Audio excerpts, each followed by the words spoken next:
Black Star Network is here.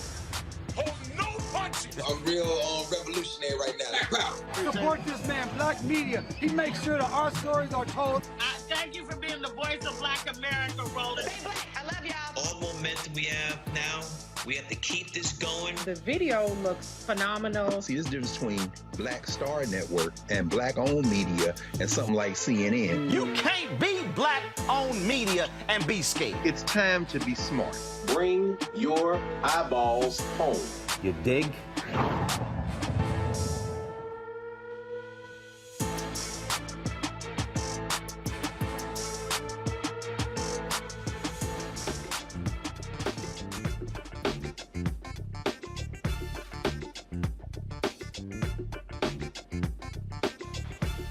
Today is Tuesday, August 30th, 2022. Coming up on Roland Martin Unfiltered, streaming live on the Black Star Network. A small town North Carolina mayor takes down a Confederate monument. Oh, white folks are pissed off, and the Klan is really upset, passing out leaflets in town. We'll talk to Mayor Mondo Robinson about what is happening in his city. Plus, the state has launched an investigation of that. Also, I have an update on the Duke BYU saga. Duke's United Black Athletes Executive Board, they issued a statement regarding the issue. We'll also talk about the latest drama with Florida A&M and their football team. The lawyer for a top player says that he was misadvised by administrators on what classes to take. That's why he got a 4-game suspension from the NCAA. And band members of the Marching 100, they are pissed off, saying that they are being treated worse than the football team.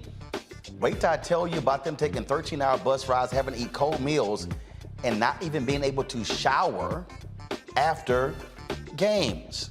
Yeah, I don't know what's happening down in Tallahassee. Also, on today's show, folks, Mississippi's largest city has a water crisis. Jackson, Mississippi residents are being advised not to drink the water.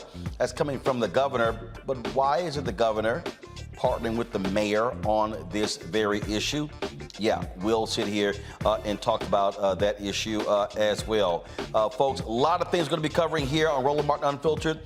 Gas prices is one of the issues as well. We've talked to the Energy Secretary, Jennifer Granholm, about gas prices and what the Biden administration is trying to do when it comes to having clean energy in the United States. Plus, California Representative Khanna will be joining us to discuss President Biden's student loan debt relief and explain how his Midwest apology tour can save the Democratic Party. Let's unpack that, folks. In our marketplace segment, a black woman found a solution to what she calls overload bag syndrome. Yes, overload bag syndrome, creating a multifunctional designer bag. We'll show you that right here on the show. It's time to bring the funk on Roland Martin Unfiltered on the Black Star Network. Let's go. He's got it. Whatever the miss, he's on it. Whatever it is, he's got the scoop, the fact, the find. And when it breaks, he's right on time and it's rolling. Best believe he's knowing. Putting it down from sports to news to politics. With entertainment just for kicks, he's rolling. It's on go, y'all. It's Roland Martin, rolling with Roland now.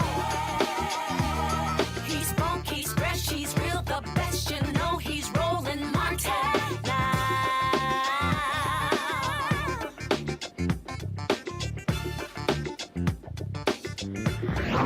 Martin.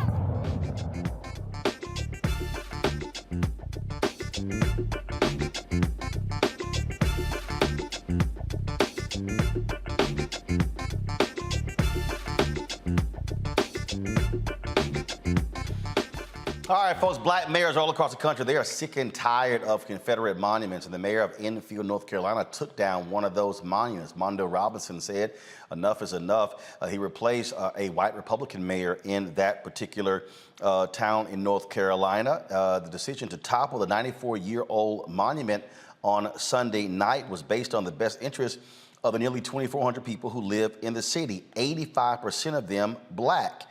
This is what happened.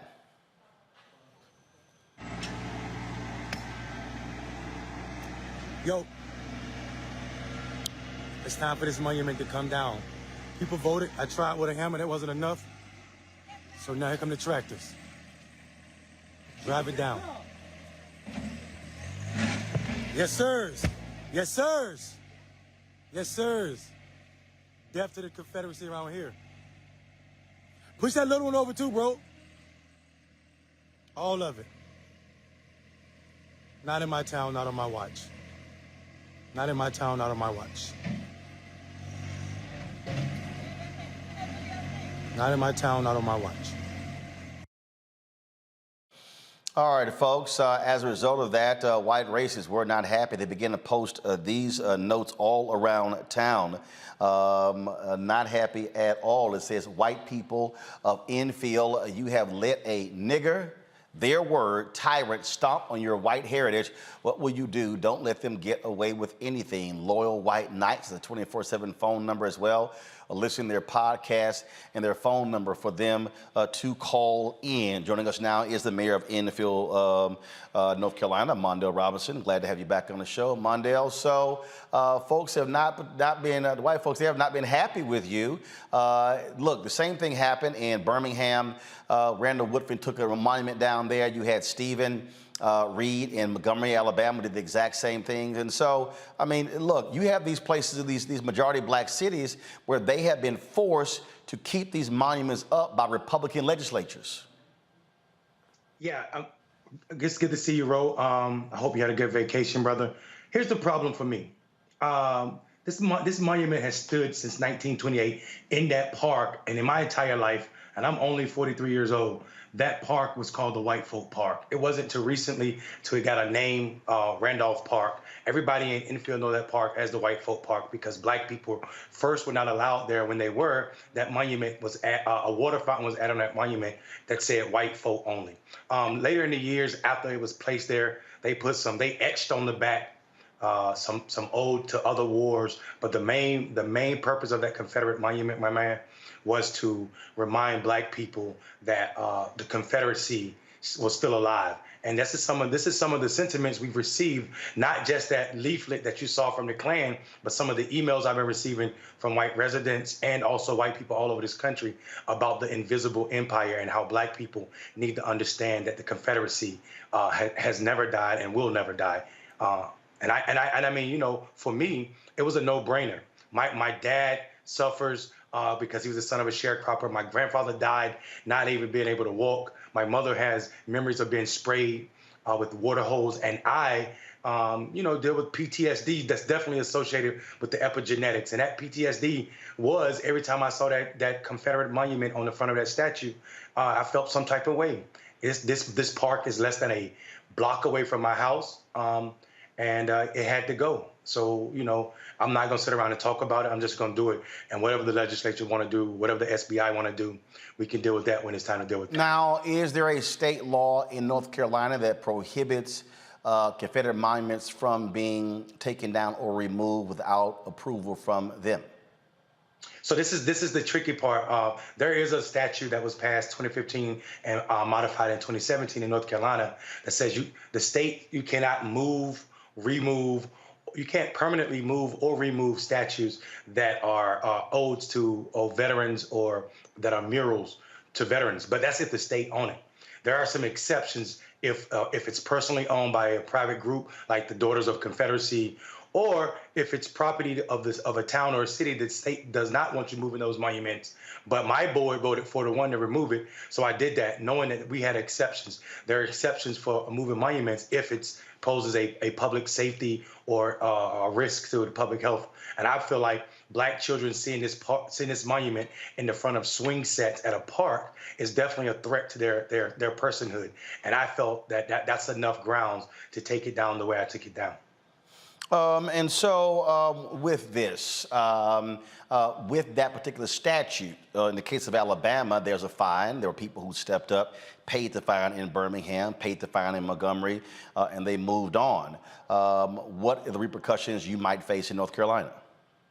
So here's the tricky part. The SBI is doing the investigation, but when they interviewed me, they told me they were doing the investigation on behalf of Halifax County, the county where infill is. The problem with that is there's no client. I mean, there's no plaintiff in this case because the SBI was talking to me about destruction of property, personal property. Well, my town owns that property, so I don't know what destruction they're talking about. Because infill is not going to press charges against me. The call to the SBI was actually done by infill's police chief because he felt like he didn't like the way I took it down. But he's not a voting member of our board. Our board had already decided that it was going to go. And I told the board to save the town money, I'll take it down myself. And I did just that. So whatever the repercussions is, if it's a fine, if it's a charge, we're going to carry on doing what we do, Roland. You know that. Totally understand. Mondo Robinson, we surely appreciate it. Thanks a lot. Indeed. All right, I'm going to bring in my panel right now. Dr. Mustafa Santiago Ali, former senior advisor for environmental justice at the EPA. Teresa Lundy, principal founder, TML Communications. Demario Solomon Simmons, civil rights attorney, founder, Justice for Greenwood, will be joining us a little later in the show. Look, here's the whole deal here, Teresa. You've got these Republicans who are defenders of the Confederacy. They do not like when black folks exert their power. They want to control these cities. Now, Republicans love talking about local control, except when black people are in charge. You're absolutely right. But even the basis of what the Confederacy stood for was about controlling slavery, controlling the rule of law of which black people were enlisted in. And so, as we think about what the Civil War looked like and, what they were fighting for, part of it was the moral sense of slavery. And so now it's modern day slavery in the midst of having these elected officials still trying to control African Americans, our funding. They come with different laws and, also just try to matriculate different things that really don't have a hold on some of our communities. So it's definitely important that we start to understand and what it looks like, and also the senders of these messages who say they fight against slavery, but yet we keep seeing time and time again when their claws actually hang out for this. And the thing here, Mustafa, it is simple. These Republicans do not want black folks determining their own fate. They want to force black residents and black elected officials to have to keep these Confederate monuments. They want to keep the Confederacy alive, and that is today's Republican Party in Mississippi, in Alabama, in South Carolina, in Georgia, in Arkansas. We could go on and on and on. It is in the South. Yeah, my grandmother says you have power unless you give it away. So we're utilizing our power. We're utilizing our power to make sure that monuments of hate no longer have fertile ground in the 21st century. And we also understand that these monuments of hate also have traumatic impacts in and on our lives. And we are no longer going to carry that trauma by allowing these types of things to be placed and to be viewed inside of our communities. So I'm very, very happy that the mayor moved forward in the way that he did and the decisiveness of the way that he did.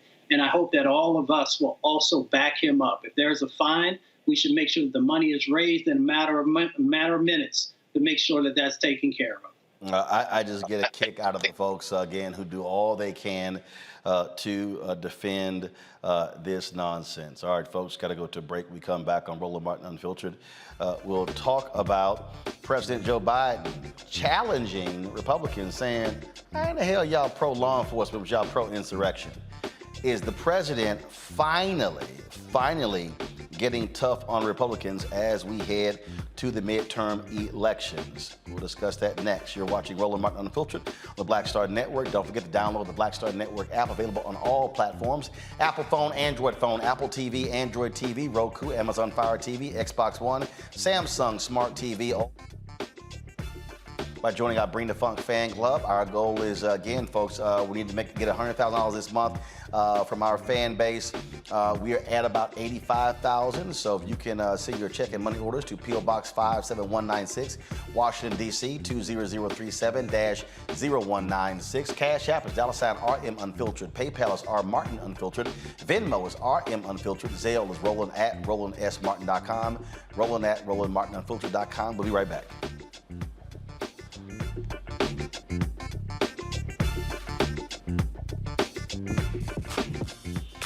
When we invest in ourselves, our glow, our vision, our vibe, we all shine.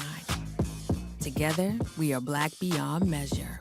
Hatred on the streets, a horrific scene, a white nationalist rally that descended into deadly violence. White people are losing their damn minds.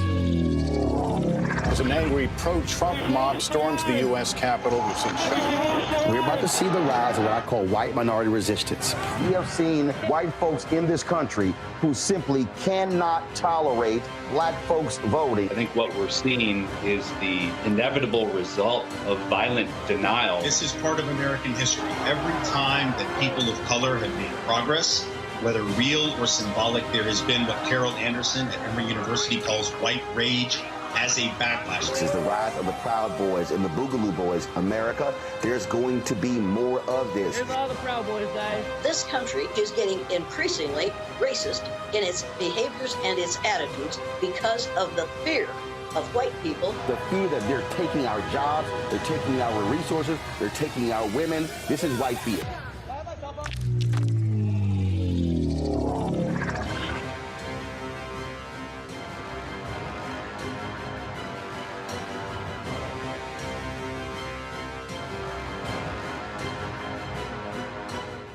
When we invest in ourselves, we all shine. Together, we are black beyond measure. Pull up a chair, take your seat. The Black Tape with me, Dr. Greg Carr, here on the Black Star Network. Every week, we'll take a deeper dive into the world we're living in. Join the conversation only on the Black Star Network. Peace and love, everybody. I'm Purple Wonder Love. Hey, I'm Donnie Simpson. What's up? I'm Lance Gross, and you're watching Roland Martin Unfiltered.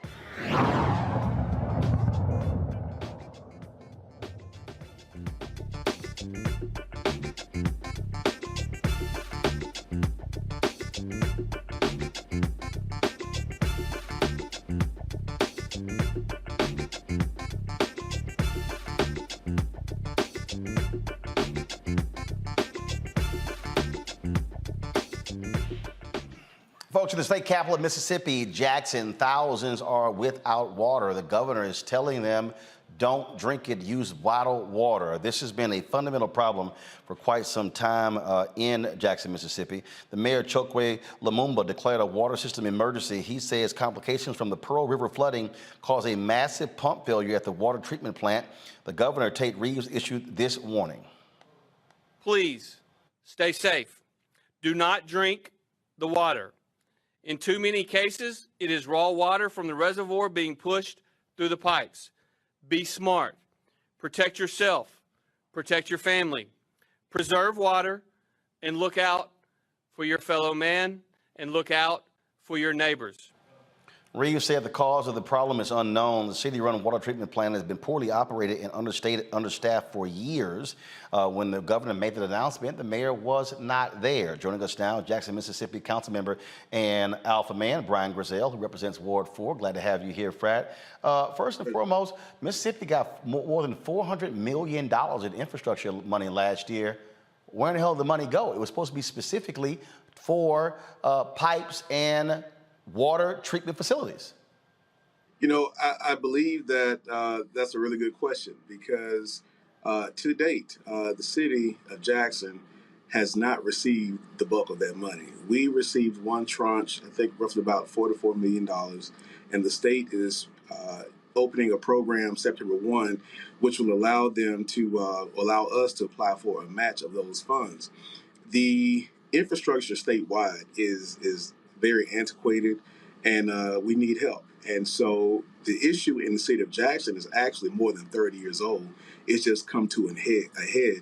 And the divestment in the city of Jackson has been extremely, extremely egregious. And so we need all the help that we can get. We're still trying to find that money, and we're trying to pinch pennies to do what we can to bring clean drinking water to the citizens of Jackson. The thing here is that the governor is trying to blame incompetence in Jackson, but it's also, this is the state capital. So the state also has a responsibility here, correct? Absolutely. In fact, when we issued our legislative asks this past legislative session, we didn't get a dime. And so again, we were left out basically to fend for ourselves and to move monies around necessary to try to make amends. Our water treatment system, again, it's one of the most unique ones in the country. We have a conventional system, and then there's another system that actually most people aren't even certified in working with. And so we're trying to do what we can to make sure that we can kind of mend fences here and work with the state and also the federal legislation. I know Senator Wicker has put some interest in. He's been committed to helping us, and we're trying to secure the funds necessary. At the end of the day, we're going to need a new plant, but right now we just want to get clean drinking water to our citizens. You got schools that are virtual as a result of this. Folks are having to bottle water. What is the city and the state doing? Are they bringing in bottled water, or residents having to force to spend their own money? And has the city suspended folks paying their water bills? So as there's kind of been a mixture. For the longest time, the city has taken donations and also purchased water for citizens. Yesterday, the state came in with aid to bring in bottled water.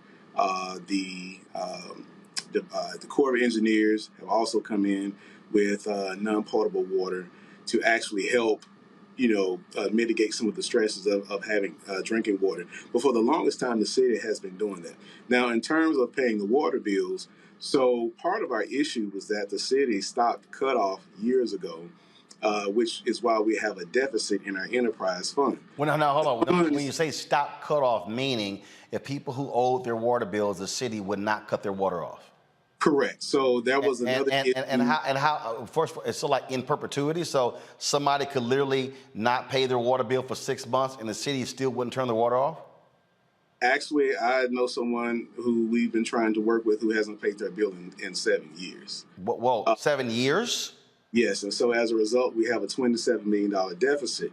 But we are working through that. We are starting to recover our enterprise. We have new meters in place. And of course, Roland, that is a totally separate issue that we can definitely discuss because it helped to get us to the point here. Well, I mean, I'm just trying to understand, though. I mean, $27 million deficit is significant.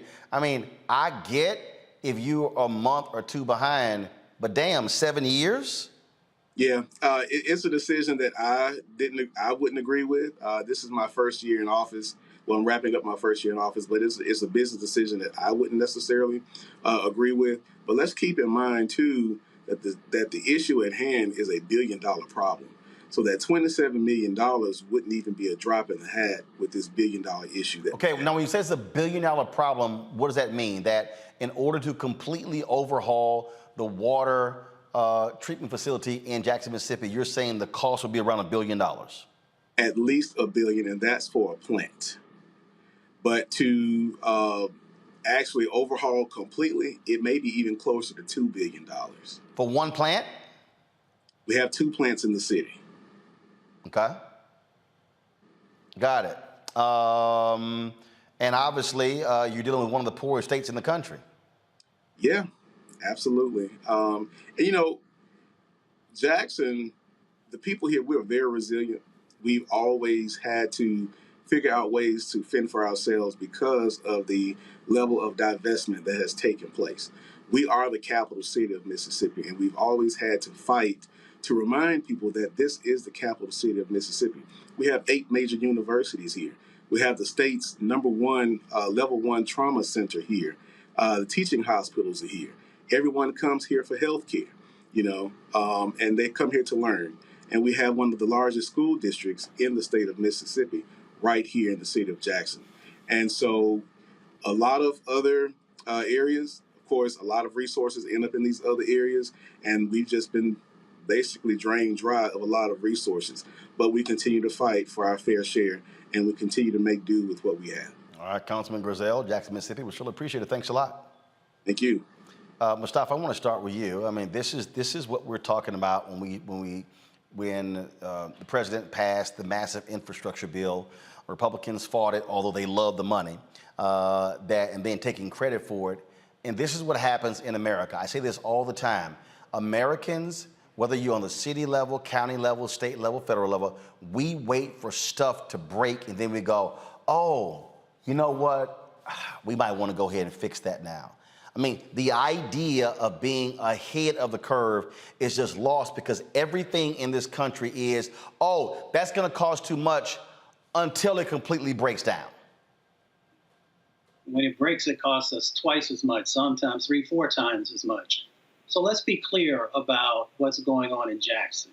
You know, when you look at Mississippi, we know the long history of racism, and that racism actually making its way into policy and the disinvestments that have happened in a number of Black towns and cities across Mississippi. Now, Mississippi's not the only place.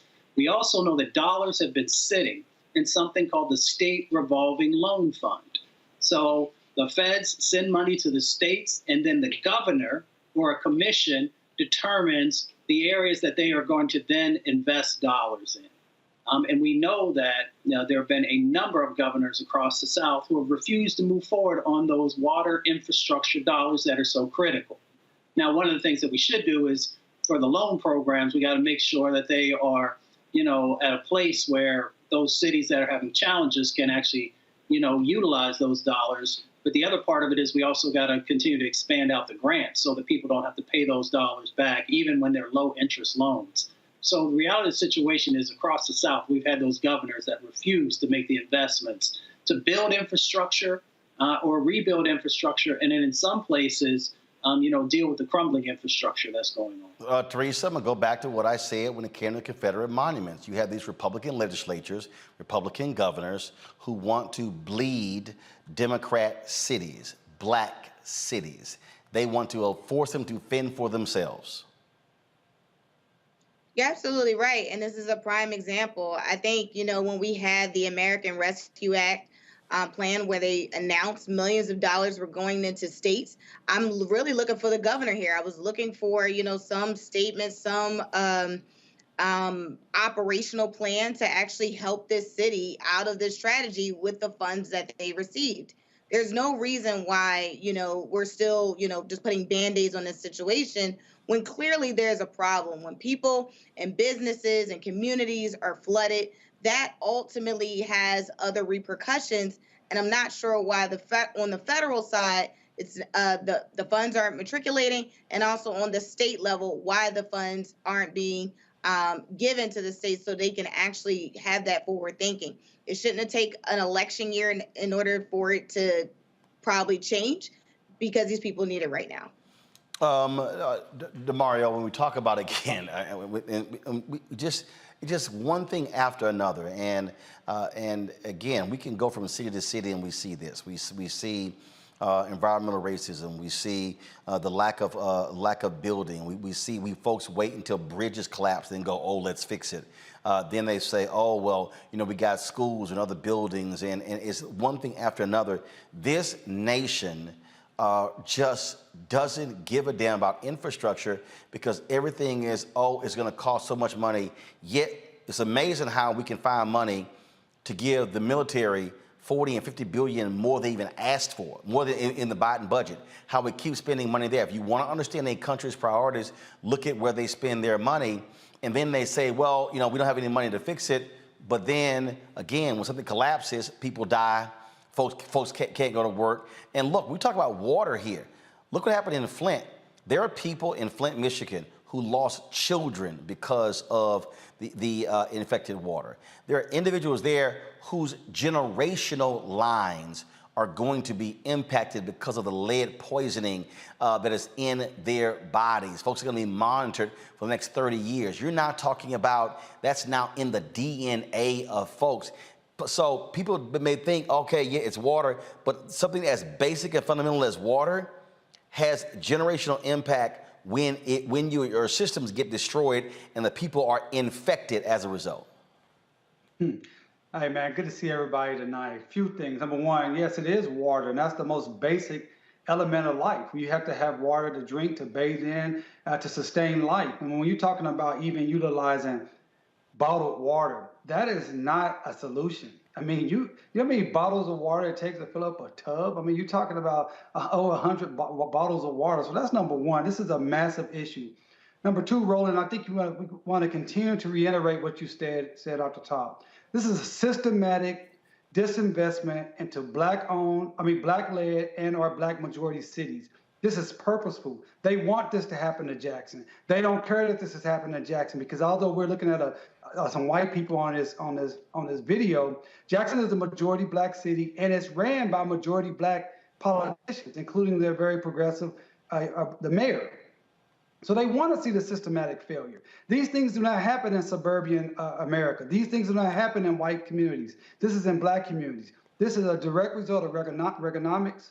This is a direct result of how Republicans hate public services. They hate public services because that means that Black people may have some equitable portion of it. So instead of letting us get an equitable portion of it, they'd rather just destroy everything. And the third thing I want to say here is this is directly tied to a court case that just happened last week, where the Fifth Circuit upheld a Jim Crow era voting law out of Mississippi.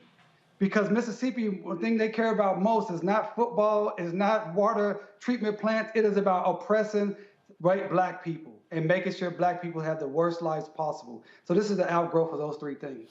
Folks, I talked today with Energy Secretary Jennifer Granholm, not only about gas prices, but also about improving the nation's infrastructure when it comes to energy. Here's our conversation.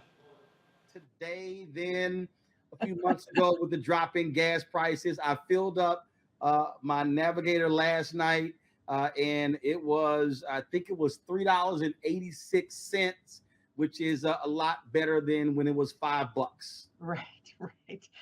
And you got a Navigator. You were paying a lot of money to fill that up. I know. I got a lot of people and a lot of TV gear.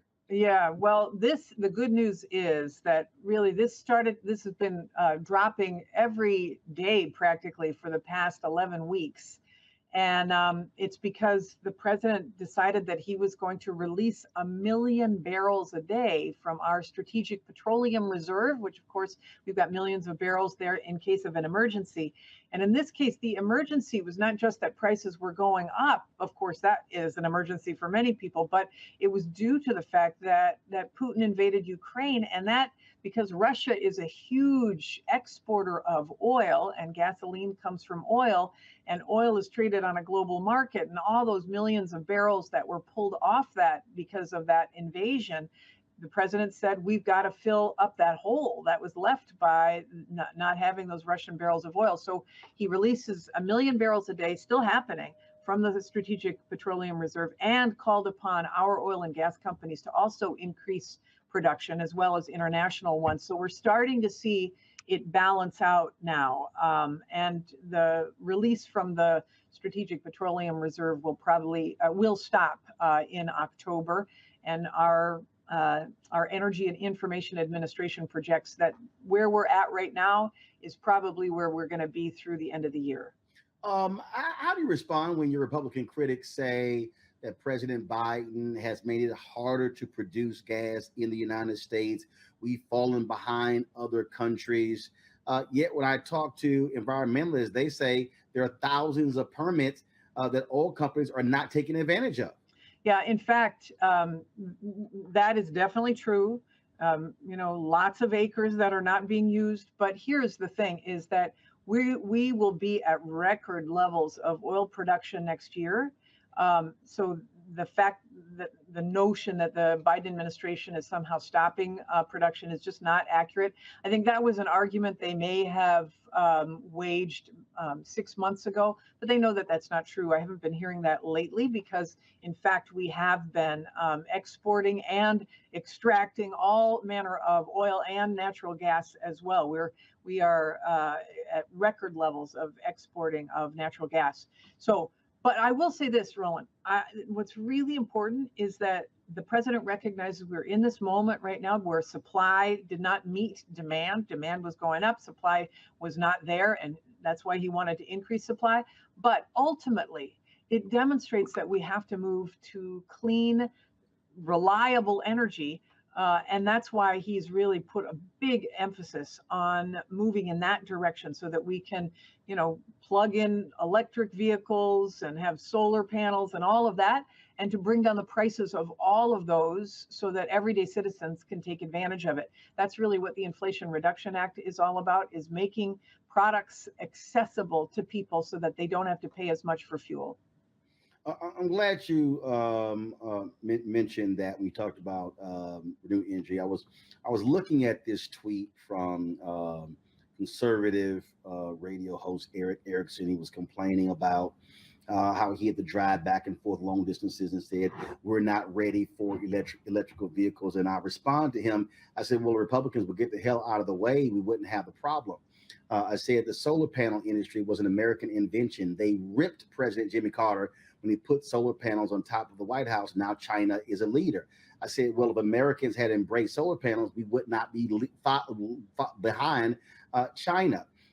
We talk about the power grid in this country. It greatly needs to be upgraded.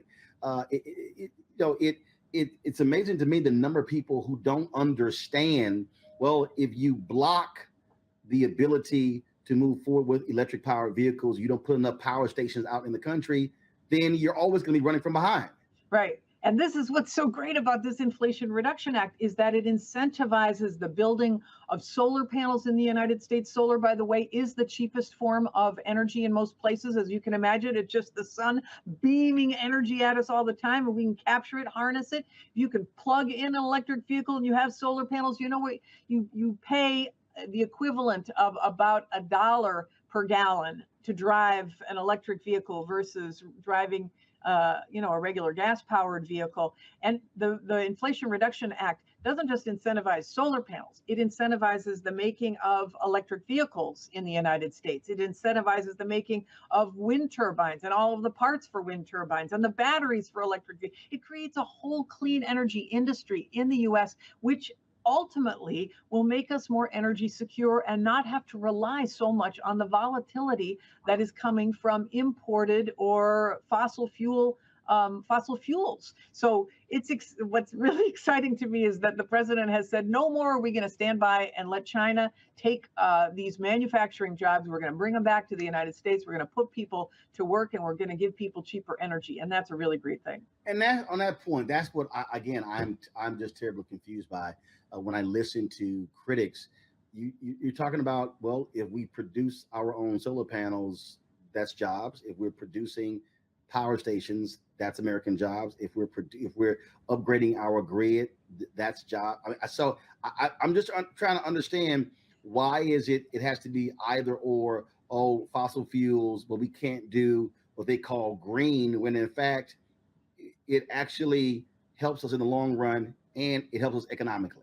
Absolutely. It totally helps us economically. In fact, this market for these clean energy products is going to be $23 trillion globally by 2030. And so we can allow other countries to have it as their strategic plan to go get their corner of that market, or we can say, no, we're going to make the stuff that makes us energy independent. We'll stamp it made in America. We can use it here. We can export it as an opportunity for businesses across the country. It's so great. And part of the Inflation Reduction Act too, Roland, is that it incentivizes the location of these manufacturing facilities in communities that may need economic opportunity. And that's really exciting as well. So we're the incentivizing of installing solar panels is 30% tax credit if somebody wants to get some solar panels on the roof. If they live in a disadvantaged community, it's 40% off. If they live in subsidized housing, it's 50% off. There's money to weatherize and retrofit your home. If you fall under a certain income level, you can get your whole home weatherized for free, including energy efficient appliances and new windows and insulation. And if you are above that income threshold, and in the United States on average, it's about $55,000 income for a family of four. But if you are above that income threshold, then there's still incentives for you to be able to get rebates on electric heat pumps, for example, energy efficient appliances. So there's so much in this to love that brings down the price for everyday citizens, but also incentivize the manufacture of it in the United States. Gotta love it. Indeed. Well, look, we certainly appreciate it. And what I hope is that that message is really gets out to the Black community, especially through Black-owned media. And so, we've been one of the folks on the forefronts of pushing to ensure that Black-owned media gets those federal government advertising dollars, because our community needs to hear that consistently, because we absolutely need it when you look at environmental racism and how we are impacted by the high cost of energy. Absolutely, absolutely, and there's there's money in there for environmental justice communities too, specifically targeted. There's just so much that's really great to create justice, and I'm super glad that you're having me on so that I could talk about it too. Well, I appreciate it. Look forward to having you back. Thanks a bunch. All right, see ya. Be well. Mustafa, I want to start with you. Look, this is not a sexy topic for some people, but people have to understand, just like I was talking about with water, electricity is a fundamental need in this country. This is a Reuters story from May 12, 2022. Creaky U.S. power grid threatens progress on renewables, EVs. What this article lays out is that we have a fundamental problem in this country. It's going to take $2 trillion to upgrade it. Here's what is interesting here. Look at this paragraph. The decrepit power infrastructure of the world's largest economy is among the biggest obstacles to expand clean energy and combating climate change on the ambitious schedule laid out by U.S. President Joe Biden. This nation loves to talk about how advanced we are, how far ahead we are, how we are the greatest country that God has ever created, and all of that. Yet folk in this country won't even do what's right to get the damn electrical grid. And people don't even understand that. We have these 7 regional grids. We lose most of the power being transmitted because the grid sucks. Yeah, exactly. Well, we saw what happened in Texas, right? And we saw when the infrastructure has been put in place and bad sets of actions. Well, first of all, in Texas, they chose not to be a part of the U.S. grid. They chose to have their own, and that was a dumbass decision by Governor Greg Abbott, which is one of the reasons why he should be thrown out of office. Yeah, exactly. And that's what I was going to highlight. But, we've got an opportunity now through the Inflation Reduction Act, through the bipartisan infrastructure bill, and a couple of other pieces of legislation that's out there, that we can begin to rebuild this grid, which is going to be so critical. It's critical for our communities also, because when we have these crazy spikes, as Secretary Granholm talked about, we pay 3 to 4 times more for our energy cost in many instances than white brothers and sisters do. So that, exacerbates the black-white wealth gap that exists inside of our country. So as we begin to make sure that these elements are in place, we can also begin to address some of the impacts that are causing poverty in our communities and a number of other dynamics. The other part of it is, and that's why I love coming on our show every Tuesday when we talk about Black entrepreneurship. I continue to travel around the country and get people to understand that when we are talking about $1 trillion industry, there are huge sets of opportunities for us to start our own businesses. There's nothing wrong with being an employee, but it's time for us to really understand how wealth is built. And if we've got $1 trillion sets of opportunities in front of us, then we need to make sure that we're getting a piece of that pie, if you will. It's interesting, Teresa, when you listen to folks talk about, what China's doing. Perfect example, China has built some 24,000 miles of high-speed rail. And folks go, we got to compete with China. Well, first of all, they're a communist country. So ain't no such thing as rules. Go back to the Reuters article. Read this here. It is true. Read this here. No. Listen, Omega, listen. It says right here. The federal government, however, lacks the authority to push through the massive grid expansion and modernization needed to withstand wilder weather and accommodate EVs and renewable power. Under the current regulatory regime, the needed infrastructure investments are instead controlled by a Byzantine web of local, state, and regional regulators who have strong political incentives to hold down spending, according to Reuters interviews with grid operators, federal and state regulators, and executives from utilities and construction firms. So when I listen to folk talk about how China is so far ahead, China doesn't have to worry about local, state, and federal regulation. They just decide, we're building it. They don't worry about it. Look, they got the ultimate eminent domain. But what we're still dealing with here, this is a perfect example where you have this push for electric vehicles, which is going to cause a demand for more power, but you got a grid that sucks. We have power outages that have greatly increased over the past decade, and you do not have the political will to do it. Now, you saw how Republicans attacked the Green New Deal, and they call this socialism and everything else in the world.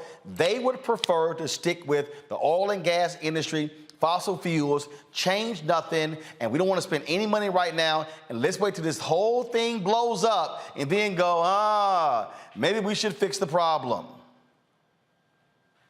Yeah, and part of it is because we have a lot of seasoned politicians who are not willing to change and look beyond the current state of the situation that they're representing.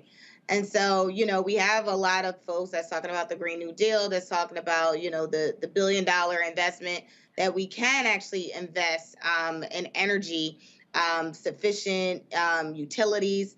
But yet, there is no forward thinking. So I think part of the solution could be is that, Biden, and I think this is a really good opportunity for Kamala to really, just walk the legislations, Kamala Harris. Oh, the vice president. Our vice president, yes, Vice President Harris, to really, guide some of the initiatives that they've already passed.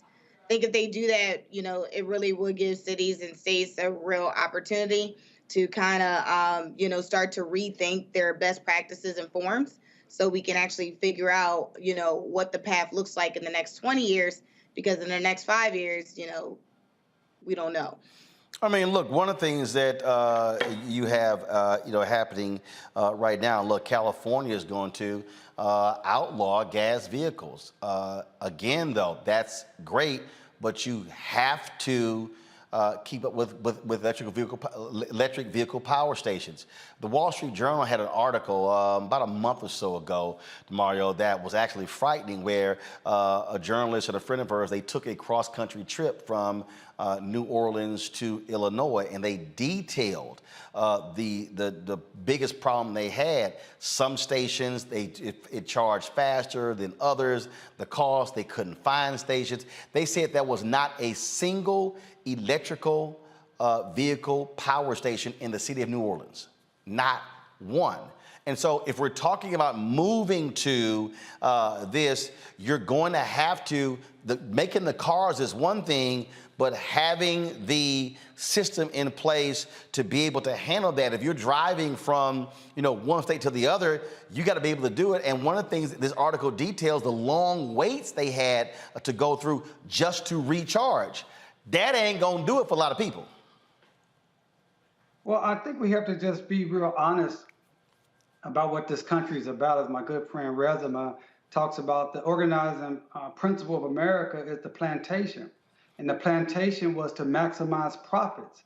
And that's what this is about. This is about maximizing the profits of the oil and gas industry. So of course, they're going to continue to fight anything to look forward, anything for electrical vehicles, until they have the opportunity to most likely profit off of it. And that is our fundamental issue here. And we have to be clear and concise with our discussions to our people and others who want to move this country forward in a different direction. Even the secretary that was talking, when she was talking about we have the most people drilling for oil and gas at this time, that's not a good thing.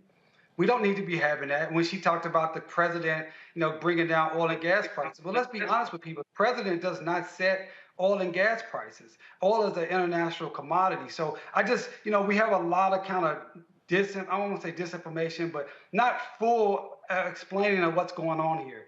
In a capitalistic society, which America is, profit is the motivating factor.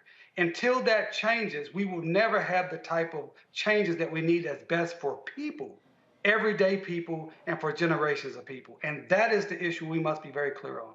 Well, Mustafa, then if that's the case, not damn thing's going to get done. You are very much involved in the environmental arena. What has to happen in the next 1 year, 2 years, 5 years? We got to get focused on the midterms that are coming up. We got to make sure that we are electing candidates who are pro-climate, who are also pro-environmental justice, and are willing to stand the line. The reason for that is that, the fossil fuel industry gets about a $20 billion a year subsidy. And then they take those dollars, they utilize some of them, but a lot of that goes back into politics. And that's the reason that you've seen many of these politicians taking these hardline stances that they have, even when the science tells them that we have to make these moves. And even when they open up their windows or look out their doors, these climate crises that are going on. So we should be very clear about how big money is playing a role in what's going on. We should also be very clear that when you talked about the EV charging stations, that there have been dollars that are inside these bills to actually make sure that we are building out that grid of EV charging stations across the country, and also taking into consideration that everybody doesn't own their home, so that we've got to make sure that if someone's living in an apartment building or something like that, that there's also these opportunities to build out the network of charging stations. And I'll just leave you with this, Roland. You just filled up the Navigator, I believe it is, this past weekend. I just charged up my ride. It was $12.57. Wow. How many miles you get to your ride? Probably about 275. So it cost me, I think, 110 for 513 miles. But again, if moving to that, it's going to require, what happens when you run out? You got to be able, that's what I'm saying. And you've got to have political leaders understand, if you're moving to a new system, you got to put the infrastructure in place. And the thing that cracks me up, Teresa, with these people, they act as if we didn't like to Mustafa's point, the subsidies they get every single year. I mean, I love it how folk go, let companies, let the free marketplace do it. That shit ain't free. We pay for a lot of the free marketplace in this country. We did. And so part of that, free sponsorship, what taxpayers are paying for, is we have to also understand where those dollars and cents are going, and the effect that it has and how long it lasts. So there are many questions that, allow us to make these decisions. I know myself, I thought about, do I stay with gas or do I go to electric? Well, I'm okay with gas right now, but I need to see a little bit more incentive for me to change over. And part of that is the grid, so part of it is other incentives that I think that will be trickling down on the federal level side. But it just needs to also be communicated better in the state on what they plan on doing and how many stations they plan on having. So I think if we're looking at a shorter scope, is better communication for how this rollout is going to be. And then some of those dollars that's within some of those legislative bills, how are they going to particularly affect the state that we reside? Indeed. All right, folks, going to go to a quick break. We come back. An update on the fiasco that took place at Brigham Young University with the Duke volleyball team as well as the BYU volleyball team, and racial insults being hurled at one of Duke's only black starter. You're watching Roland Martin Unfiltered on the Black Star Network.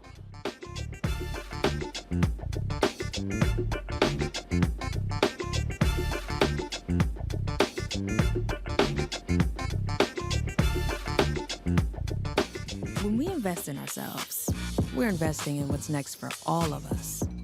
Growing, creating, making moves that move us all forward. Together, we are Black beyond measure. On a next A Balanced Life with me, Dr. Jackie, our kids are going back to school. After 2 years of disruption, thanks to COVID, are we ready? How to help them to prepare, and what are the warning signs that our children are showing us? Social, emotional, physical. All of these stressors and anxieties will be impacting our children. They'll be facing new challenges, anxieties, and emotions. And the adults in their lives need to figure out how to pull themselves together so that our kids will be able to do the same. Adults need to be paying closer attention now more so than ever. This generation who feels like they're unguided, we need to provide that guidance. That's next on A Balanced Life with me, Dr. Jackie, here at Black Star Network. When we invest in ourselves, our glow, our vision, our vibe, we all shine. Together, we are Black beyond measure. We're all impacted by the culture, whether we know it or not. From politics to music and entertainment, it's a huge part of our lives, and we're going to talk about it every day right here on The Culture with me, Faraji Muhammad, only on the Black Star Network.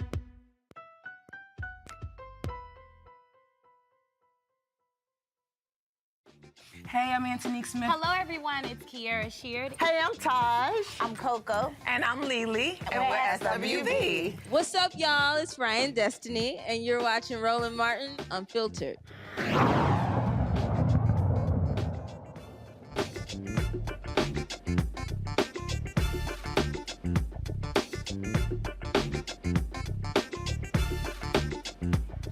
All right, folks, we shared with you the story of Rachel Richardson, the lone black starter on the Duke University volleyball team who was on the receiving end of racial slurs when Duke and BYU played in Provo, Utah on Friday. The BYU athletic director issued a statement, spoke to the crowd, also apologized to her as well as to Duke.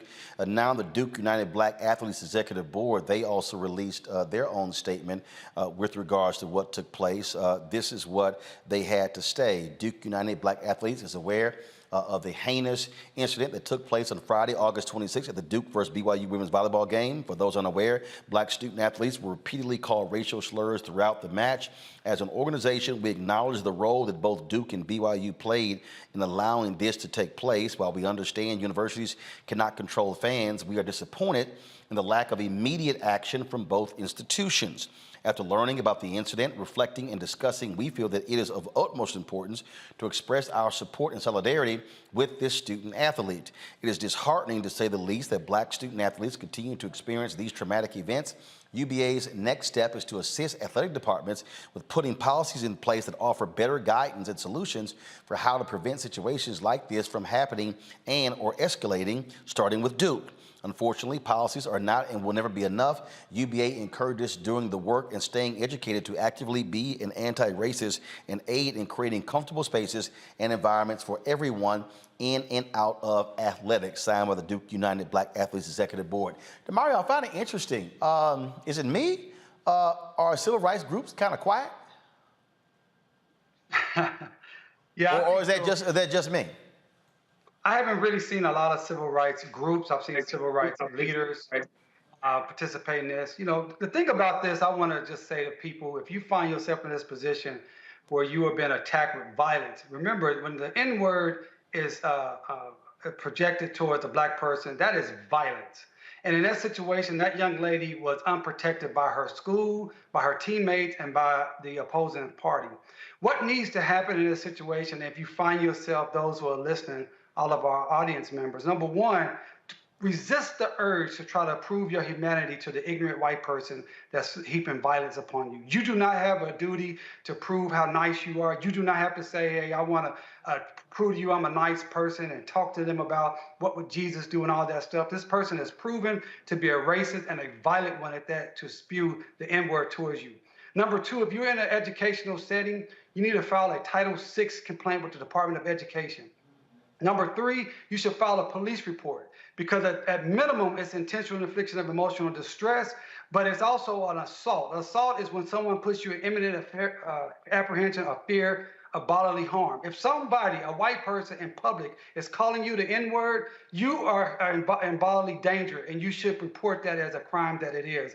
And then fourthly, you should seek an attorney in your area to sue this individual or that institution. This is outrageous. We cannot stand for it. Any situation, Duke, BYU, and all of those who participated need to have dire consequences. I mean, I just don't quite understand, Teresa. I'm looking, go to my iPad. I'm looking at the NAACP Twitter feed.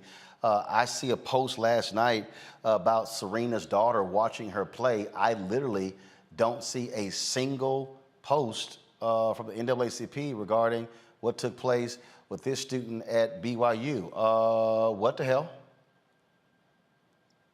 You know, I've been really disappointed as a member of the NAACP. The silence that has happened, you know, I think we've seen a lot from some of our civic organizations during George Floyd, maybe a year after that. And after that, it's just been silence. when there has been crimes committed against young people in particular, but also athletes. And when we need help, it seems like, it's unfortunately individuals have to contact an attorney, Benjamin Crump and some of the rest of the national individuals who can garner some of the attention to those issues in order to get support. And that's not what some of these organizations were formed are about. And so we really need to, hold them accountable to make sure they're getting back to basics, to make sure they're looking into these issues and their situations, that they're putting out statements of support. No longer, I think we can, just kind of be silent, especially in the climate that we're in and the bills that are being passed. So I'm hoping that our civic organizations, especially since we have Congressional Black Caucus and a few other things that's coming up this year, that we take a real strong heed to some of the actions that we're doing and actually change them. I'm sitting here and I'm still looking at the reaction that took place.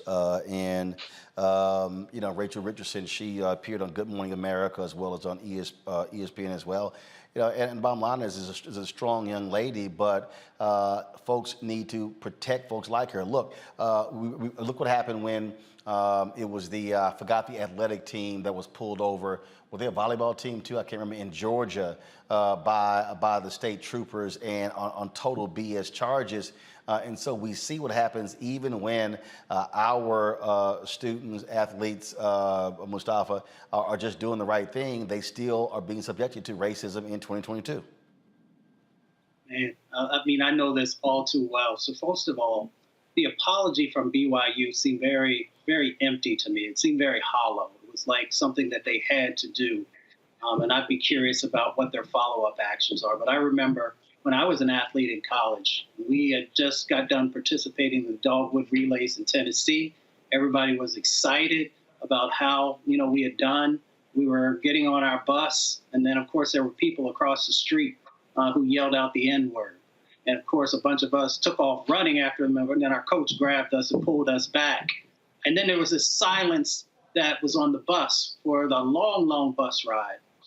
When we got back, coach didn't say anything about it. The athletic director didn't say anything about it. And we just had to carry that trauma. So in 2021, in 2022, in 2023, student athletes should not have to carry this trauma. Folks should be rallying around them. Folks should also be calling for accountability. And also, I wish that when I was a student athlete that I knew somebody like DeMario or Ben or a number of these other folks who could have given us counsel about the things that we could do. So it's time for us to no longer just accept these types of behaviors and actions from folks, because it just continues to grow when we don't address it both civilly and criminally. Indeed. All right, folks. Going to a break. We come back. We'll talk with California Congressman Roland Khanna, talking about his apology tour in the Midwest. I got to ask him, why Democrats apologizing? You're watching Roland Martin Unfiltered on the Black Star Network. Don't forget to download the Black Star Network app. First of all, before we do that, YouTube and Facebook. What the hell y'all waiting on? Hit the like button. It don't make any sense. More than 2,000 of y'all sitting here live on various platforms, and we got 545 likes. Seriously, hit the button. It ain't that hard. When we come back, we should be at 1,000. All right, download the Black Star Network app, Apple phone, Android phone, Apple TV, Android TV, Roku, Amazon Fire TV, Xbox One, Samsung Smart TV. Also, join our Bring the Funk fan club. Your dollars make it possible for us to do what we do. Send a check or money order to P.O. Box 57196, Washington, D.C., 20037-0196. Cash App is $RM Unfiltered. PayPal is R Martin Unfiltered. Venmo is RM Unfiltered. Zelle, Roland at RolandSMartin.com, Roland at RolandMartinUnfiltered.com.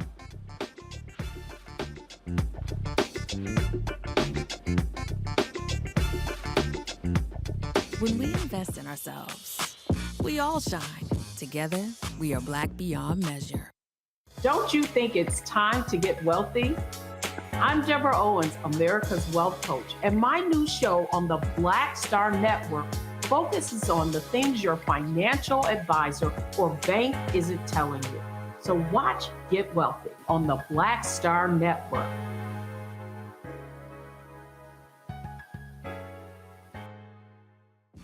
When we invest in ourselves, we're investing in what's next for all of us. Growing, creating, making moves that move us all forward. Together, we are black beyond measure. When you talk about blackness and what happens in black culture, we're about covering these things that matter to us, speaking to our issues and concerns. This is a genuine people-powered movement. There's a lot of stuff that we're not getting. You get it, and you spread the word. We wish to plead our own cause. Too long have others spoken for us. We cannot tell our own story if we can't pay for it. This is about covering us. Invest in black-owned media. Your dollars matter. We don't have to keep asking them to cover our stuff. So please support us in what we do, folks. We want to hit 2,000 people, $50 this month, raise $100,000. We're behind 100,000, so we want to hit that. Y'all money makes this possible. Check some money orders. Go to P.O. Box 57196, Washington, D.C. 20037-0196. The Cash App is $RM Unfiltered. PayPal is R Martin Unfiltered. Venmo is RM Unfiltered. Zelle is Roland at RolandSMartin.com. This is Judge Mathis. What's going on, everybody? It's your boy, Mac Wild. Hey, what's up, y'all? It's your boy, Jacob Lattimore, and you're now watching Roland Martin right now.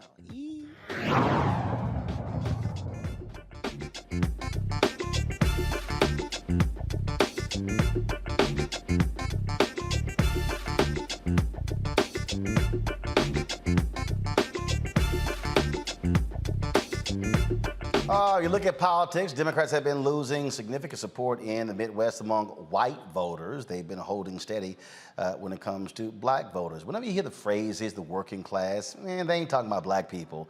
They're typically talking about white workers. When you look at what's happening in Ohio, look at what's happening in Wisconsin, Michigan, Pennsylvania, those places, Democrats, since Ronald Reagan, have been losing those white, blue-collar voters.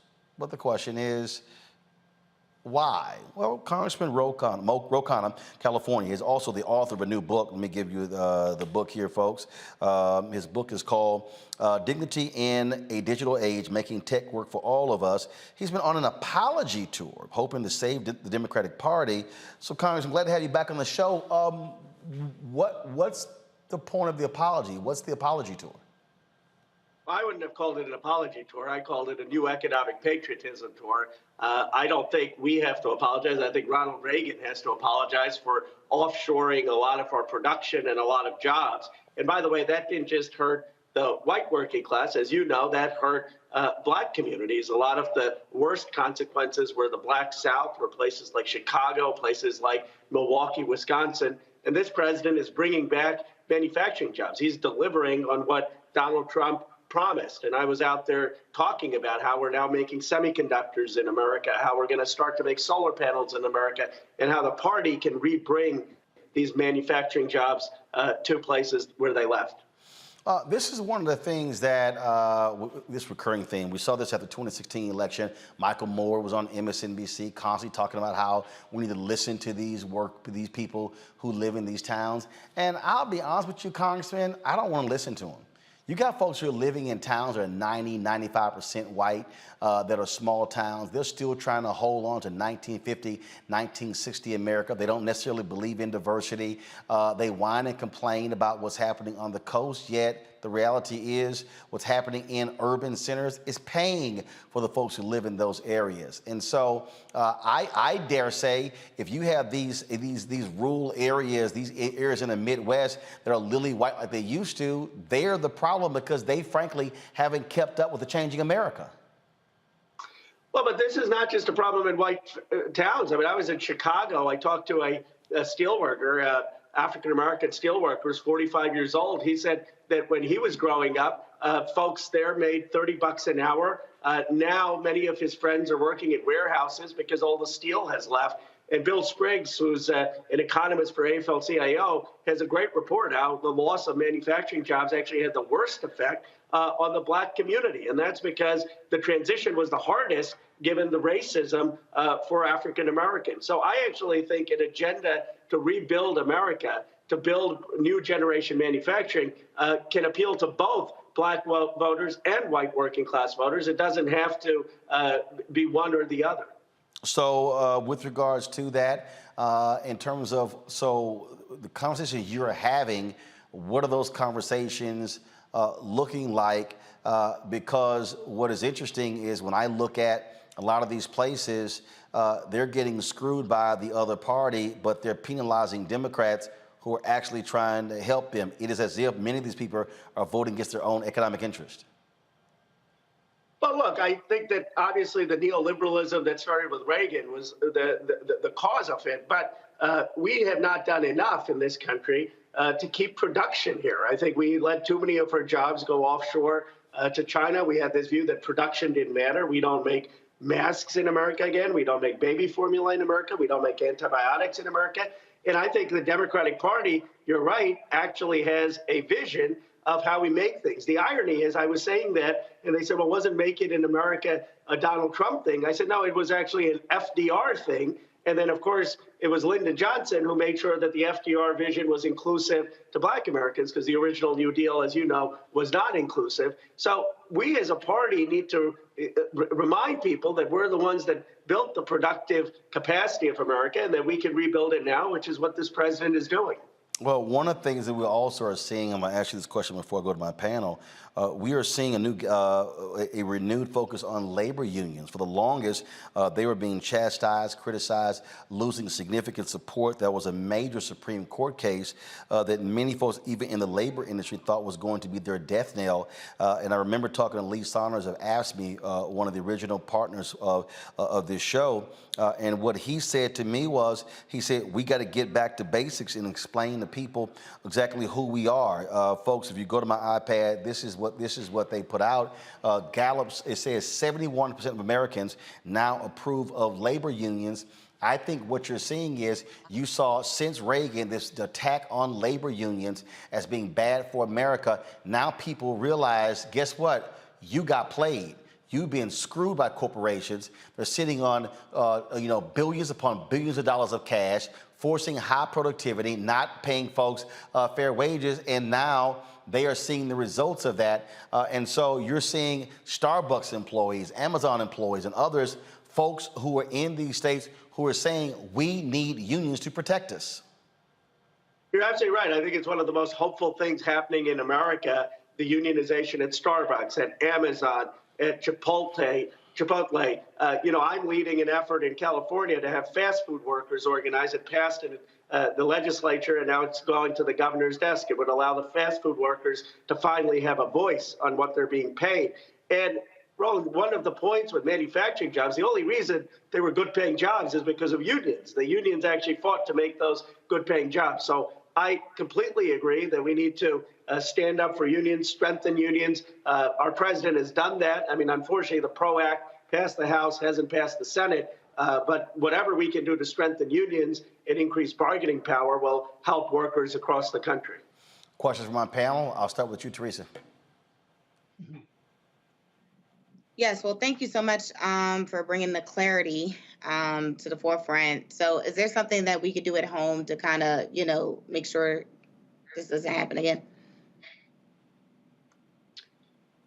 Well, what we need to do, I think, is have massive investment in next generation industry, and to make sure that that's happening in all different parts of the country. Yes, in the Midwest, but also in the Black South, also in Latino communities, and have next generation technology investment with workers, and also making sure that they have access to technology. One of the things that I often talk about is the racial wealth gap will not be solved if we continue to have a racial wealth generation gap. And sitting in Silicon Valley, where we've got $10 trillion of market cap, Apple, Google, Intel, Yahoo, Cisco, and seeing, frankly, the exclusion of Black entrepreneurs, Black venture capitalists, Black leaders, there should be outcry over that. And I've been to particularly the Black South, where you have the gathering spot in Atlanta, you have this ambition, you have hunger, and we're not doing enough of a job of getting those folks the opportunities. I've tried to partner with tech companies and HBCUs. It's just scratching the surface. But I think we have to be far more intentional on giving people the opportunities for the next technology innovation and new manufacturing jobs. Mustafa. Yeah, Representative Khanna, thank you for the work that you do. Follow lots of it, engage with you on some things. I'm curious, how do we make sure that there's real accountability and intentionality, both, in the new clean economy and some of the other parts of the economy that are going to be needed moving forward? So whether we're looking at the Bipartisan Infrastructure Bill, the CHIPS Act, or most recently the Inflation Reduction Act, we know that race was not allowed to be used as a criteria for some of the investments. So are there some steps, ideas, strategies that you have in making sure that the places that have been disinvested in now will actually have a fair shot? Yes, I think race should be a criteria. It was in the House version of what we passed. I mean, you look at Mayor Jackson and what he did in Atlanta, and partly that was because he had public funding supporting businesses. And we in the federal government spend about $80 billion on technology. Not much of that is going to Black entrepreneurs, Black vendors.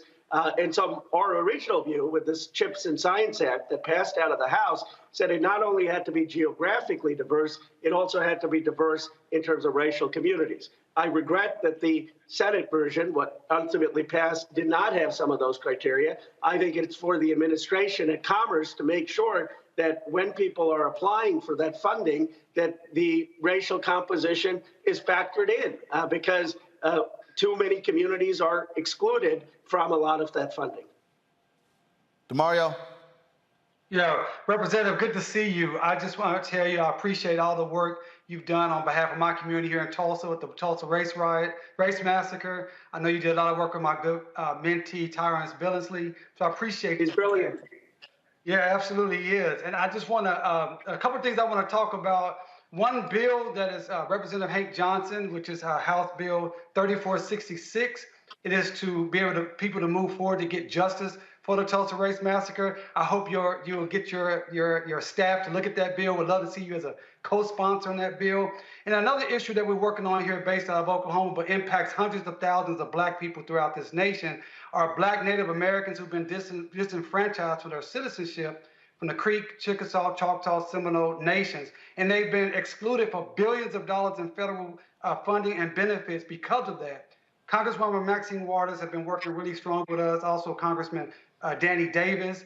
That's another issue I would love to talk to you about more in depth with your committee, your staff, and hopefully you can help us on that. So as you continue to go across this nation and talk about equity and justice, Black Creeks, Black Cherokees, Black Seminoles, Black Choctaws and Chickasaws, and the Black people of Tulsa are still waiting for justice.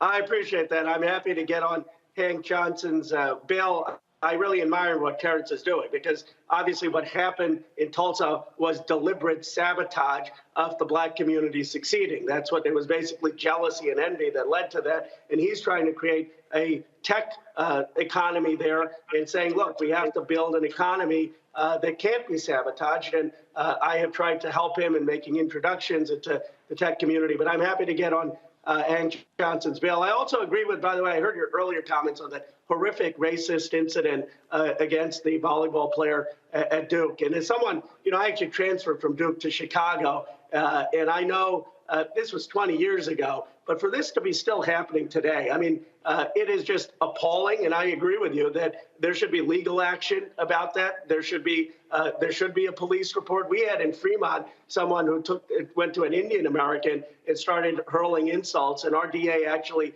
pressed charges against that person. And by the way, being Black is very different than being Indian in this country. It's much, much worse in terms of the racism. And so I agree with you that we have to be far more aggressive on that incident. All right, Representative Khanna, I appreciate it. Your book is called Dignity in a Digital Age, Making Tech Work for All of Us. We certainly appreciate it. Thanks a lot. Thank you.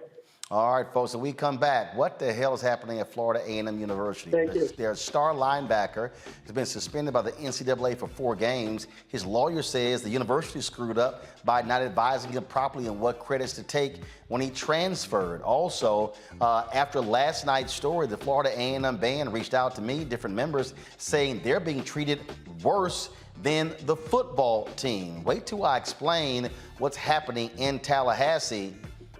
And the university still not giving a credible enough answer to these issues. I'll break that down next in our HBCU Connect segment right here on Roland Martin Unfiltered on the Black Star Network.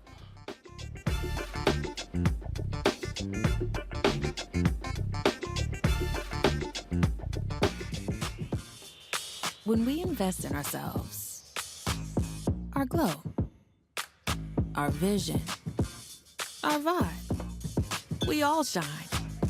Together, we are Black beyond measure. Hatred on the streets, a horrific scene, a white nationalist rally that descended into deadly violence. White people are losing their damn minds. As an angry pro-Trump mob storms the U.S. Capitol, we've seen shots. We're about to see the rise of what I call white minority resistance. We have seen white folks in this country who simply cannot tolerate black folks voting. I think what we're seeing is the inevitable result of violent denial. This is part of American history. Every time that people of color have made progress, whether real or symbolic, there has been what Carol Anderson at Emory University calls white rage as a backlash. This is the rise of the Proud Boys and the Boogaloo Boys. America, there's going to be more of this. Here's all the Proud Boys, guys. This country is getting increasingly racist in its behaviors and its attitudes because of the fear of white people. The fear that they're taking our jobs, they're taking our resources, they're taking our women. This is white fear.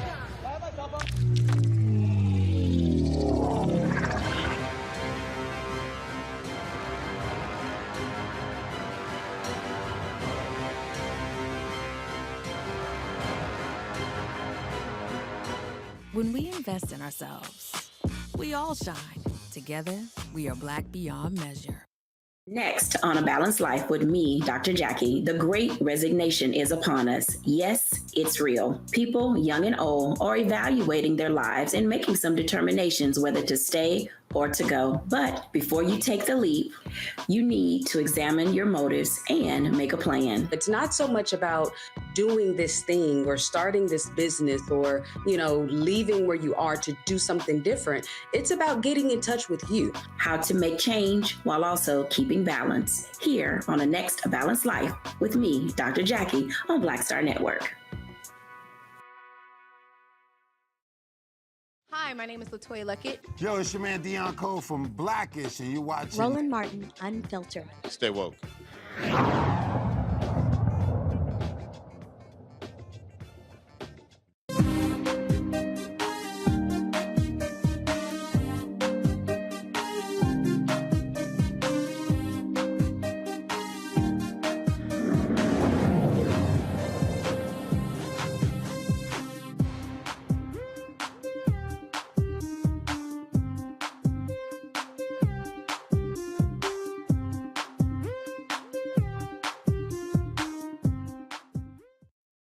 All right, okay, come on. I don't know what.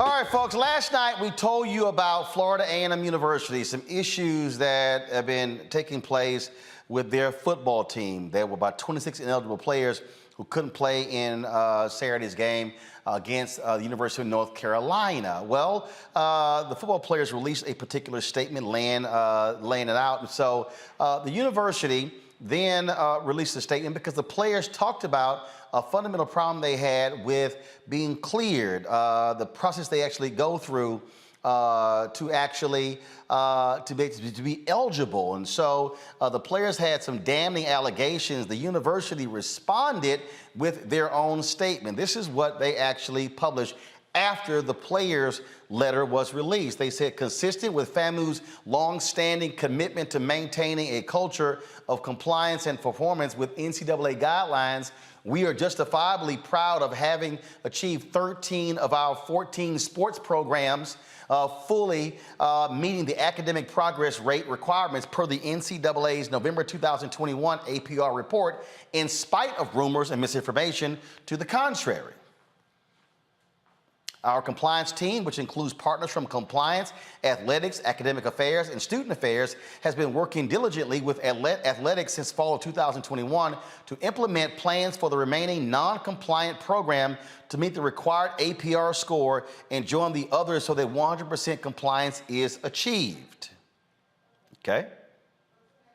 All right. After the assessments of spring and summer 2022 academic progress, the compliance team exercised its diligence to complete the certification progress on August 11th before the fall sports season began. There are, as always, tight windows, and beginning on August 13th, waivers began to be submitted to NCAA based on feedback from our coaches. The NCAA subsequently issues its decisions on August 24th, 25th, and 26th, 2022. We are confident that our processes are effective and timely. We will continue to monitor our efforts in this regard and to pursue all avenues to provide an excellent student experience to every athlete. FAMU is committed to upholding high standards and high rigorous adherence to NCAA guidelines.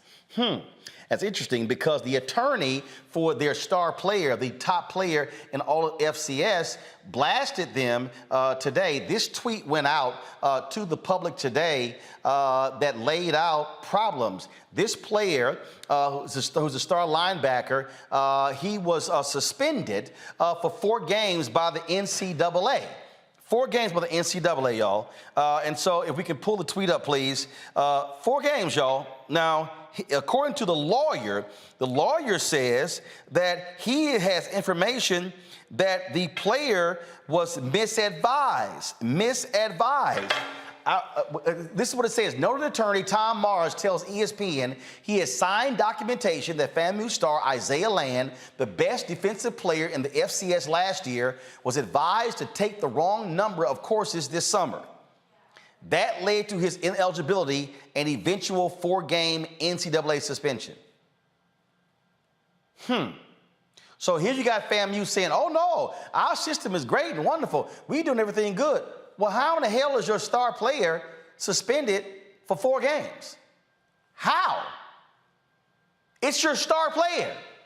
You would think out of all the people you want to have cleared, it's your star player. Now, after last night's report, now the Florida A&M band has been reaching out to me saying they're being treated worse than the football team. But they've said this, they've had problems with members being cleared. I heard from several band members and folks who work with the band who say they have the issue every year. One person said that the upperclassmen have figured the system out, saying they have awful advisors and they are having to teach the freshmen and sophomores what classes to take in order to graduate. Really? Not only that, here you got the Marching 100, which is like the premier. Let's just be honest.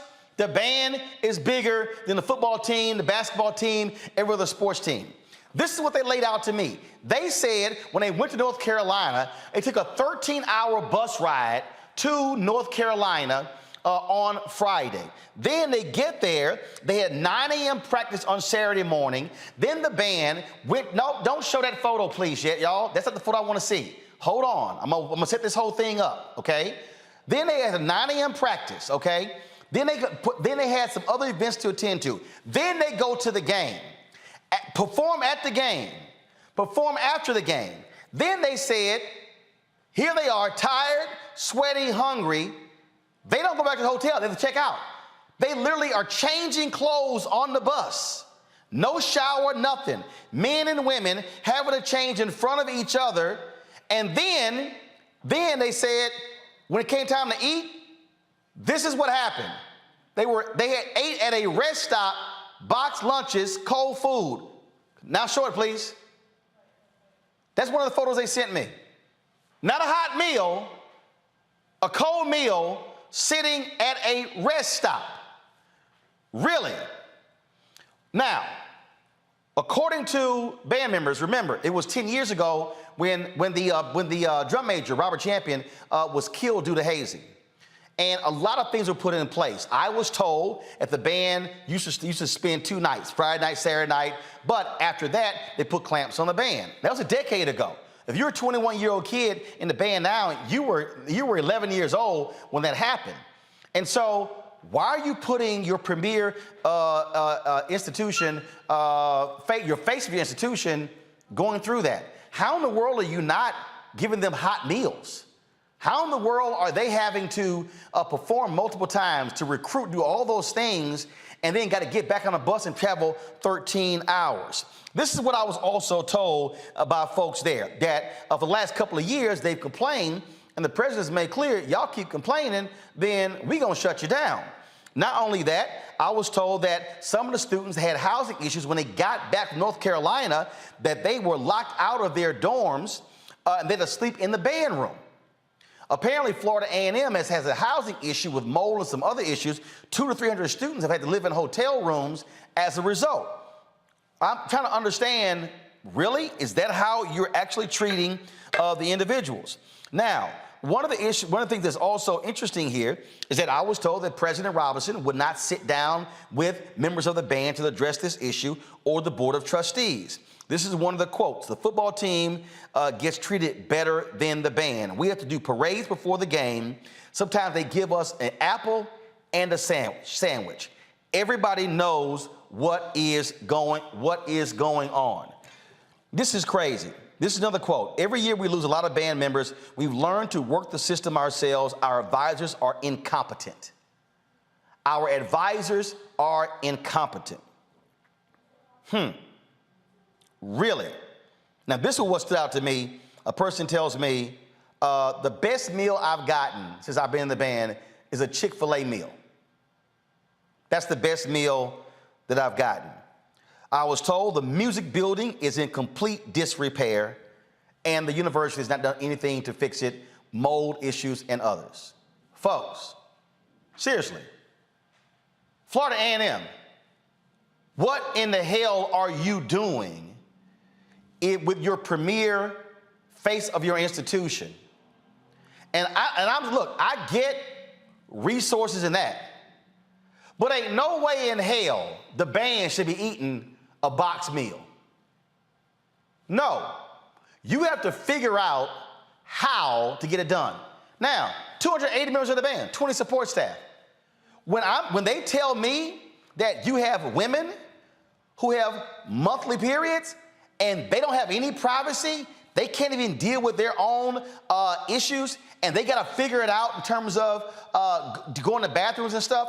How in the world are you running a band like this? President Robinson and your administration, and we've invited them on the show, and they politely declined. We also called the Board of Trustees. They declined. We also called Congresswoman Frederica Wilson and Congressman Al Lawson's office as well. But I'm telling you right now, somebody at Florida A&M needs to step the hell up and answer to what is going on. Are you having these fundamental problems with your football team? Are you having the problems with your band? How in the world is the lawyer for this player saying he has documentation? He was simply given the wrong advice. What the hell kind of counselors do you have where you give your star player the wrong advice? How many people do you have handling giving the advice to the players? One? I was told the band has one person who deals with them when it comes to their classes. One person dealing with 300 people on what classes to take? I'm thoroughly confused. Now, I've already got some people hitting me up saying, oh man, you know, ain't our dirty laundry. Guess what? If your shit wasn't dirty, it wouldn't be aired. And so what I'm sick and tired of black people acting as if we can't demand more of HBCUs, of black churches, of black organizations, or we would say, oh man, we shouldn't talk about it. No, if you take care of your damn business, we would not be talking about you this way. We'll be talking about the good things that you're doing and what is happening. We have got to stop trying to gloss over bullshit by saying, oh, but look at the great things that we do. No, take care of this. There is no way in the world the Marching 100 should be eating box lunches. There's no way in the world you should be in the band and you're performing all damn day on Saturday and you're going here and here and here and go to the game, heavy uniforms, and you can't even take a shower. Who the hell wants to be funky as hell riding a damn bus for 13 hours? Are you serious? No. Florida A&M, you should be in a situation where they leave the band, they leave the game, go back to the hotel, and they're in a situation where they are able to rest, to shower, and to eat hot meals. That's how you take care of the folks who you're sending out raising money all around the country.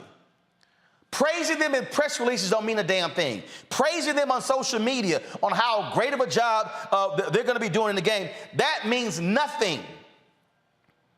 It is how you're treating them when they are on the road. And I understand what took place. It was heinous. We covered it, the death of Robert Champion. But you today cannot be holding that over the head of the band today and not have the right systems in place. And here's what's also shameful with the player who did not get the right advice. Let me explain to y'all what's about to happen. Florida A&M. Ain't no black parent going to allow their star athlete to leave a major program to come to your school if you can't even give them the right guidance on what classes to take.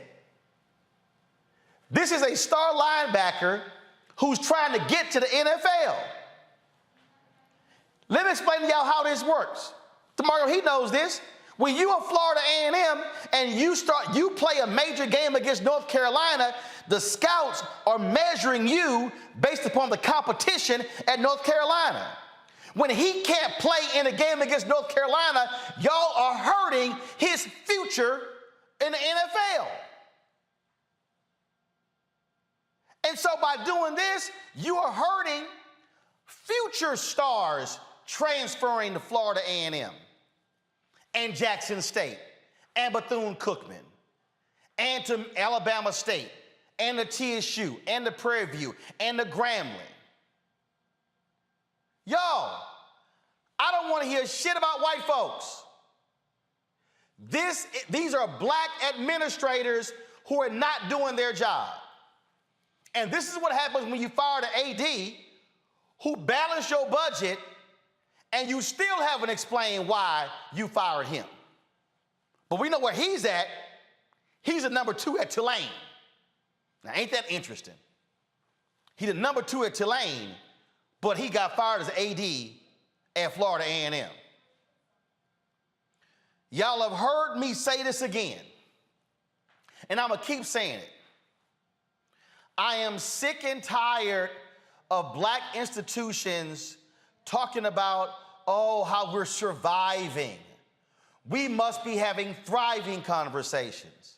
And see, oh, I heard all that bullshit.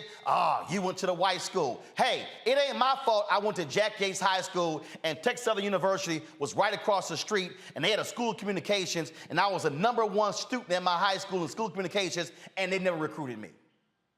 Prairie View, 50 miles down the road, never recruited me. So you damn right I followed the money at Texas A&M. But what we need to understand is I need folk to stop sitting here saying, send your kid to HBCU. You got to handle your business if you want our kids to go. And so President Robinson, stop addressing the issue in press releases. Answer the question, is your band being treated this way? Is your band having to ride up on Friday and ride back on Saturday? In a 24-hour period or 36-hour period, they're spending 26 hours on a bus? Are they eating cold food? They can't take a shower? Is that literally how you are treating the Marching 100? Somebody needs to answer this. Somebody needs to confront, and don't say, oh, I'll put it at the top of my agenda. This is going to be a part of our weekly report. No. Leadership says we're getting this fixed in the next 72 hours. Because I'm telling you right now, y'all, I can guarantee you future stars will give second thoughts to coming to Florida A&M. Because if they say y'all ain't taking care of the players now, why in the hell am I going to go? Why am I going to show up on the campus? This is what happens when you don't take care of your business and it goes public. And trust me, I know some of y'all gonna be sitting here, hitting me up. Oh man, you had to go that hard. I can tell y'all right now, I was in the band in high school. I can't stand cold ass food today. You think I'm gonna sit here and march my ass around all damn day at multiple events, then play and march in the game, and all you got for me is a box lunch after the game? You done lost your damn mind. That's not how you are to treat your student body. Florida A&M, President Thompson, do better. Bring my panel in right now. DeMar, I want to start with you. You played at Oklahoma. I'm not even going to remotely compare Power 5, the HBCUs. We know the money is totally different, but I'm sorry. Florida A&M, you can do better than a damn box lunch for your band. DeMario? Things work with a band deal. There you go. You hear me? There you go. All right, deal. I don't know how it works with a band.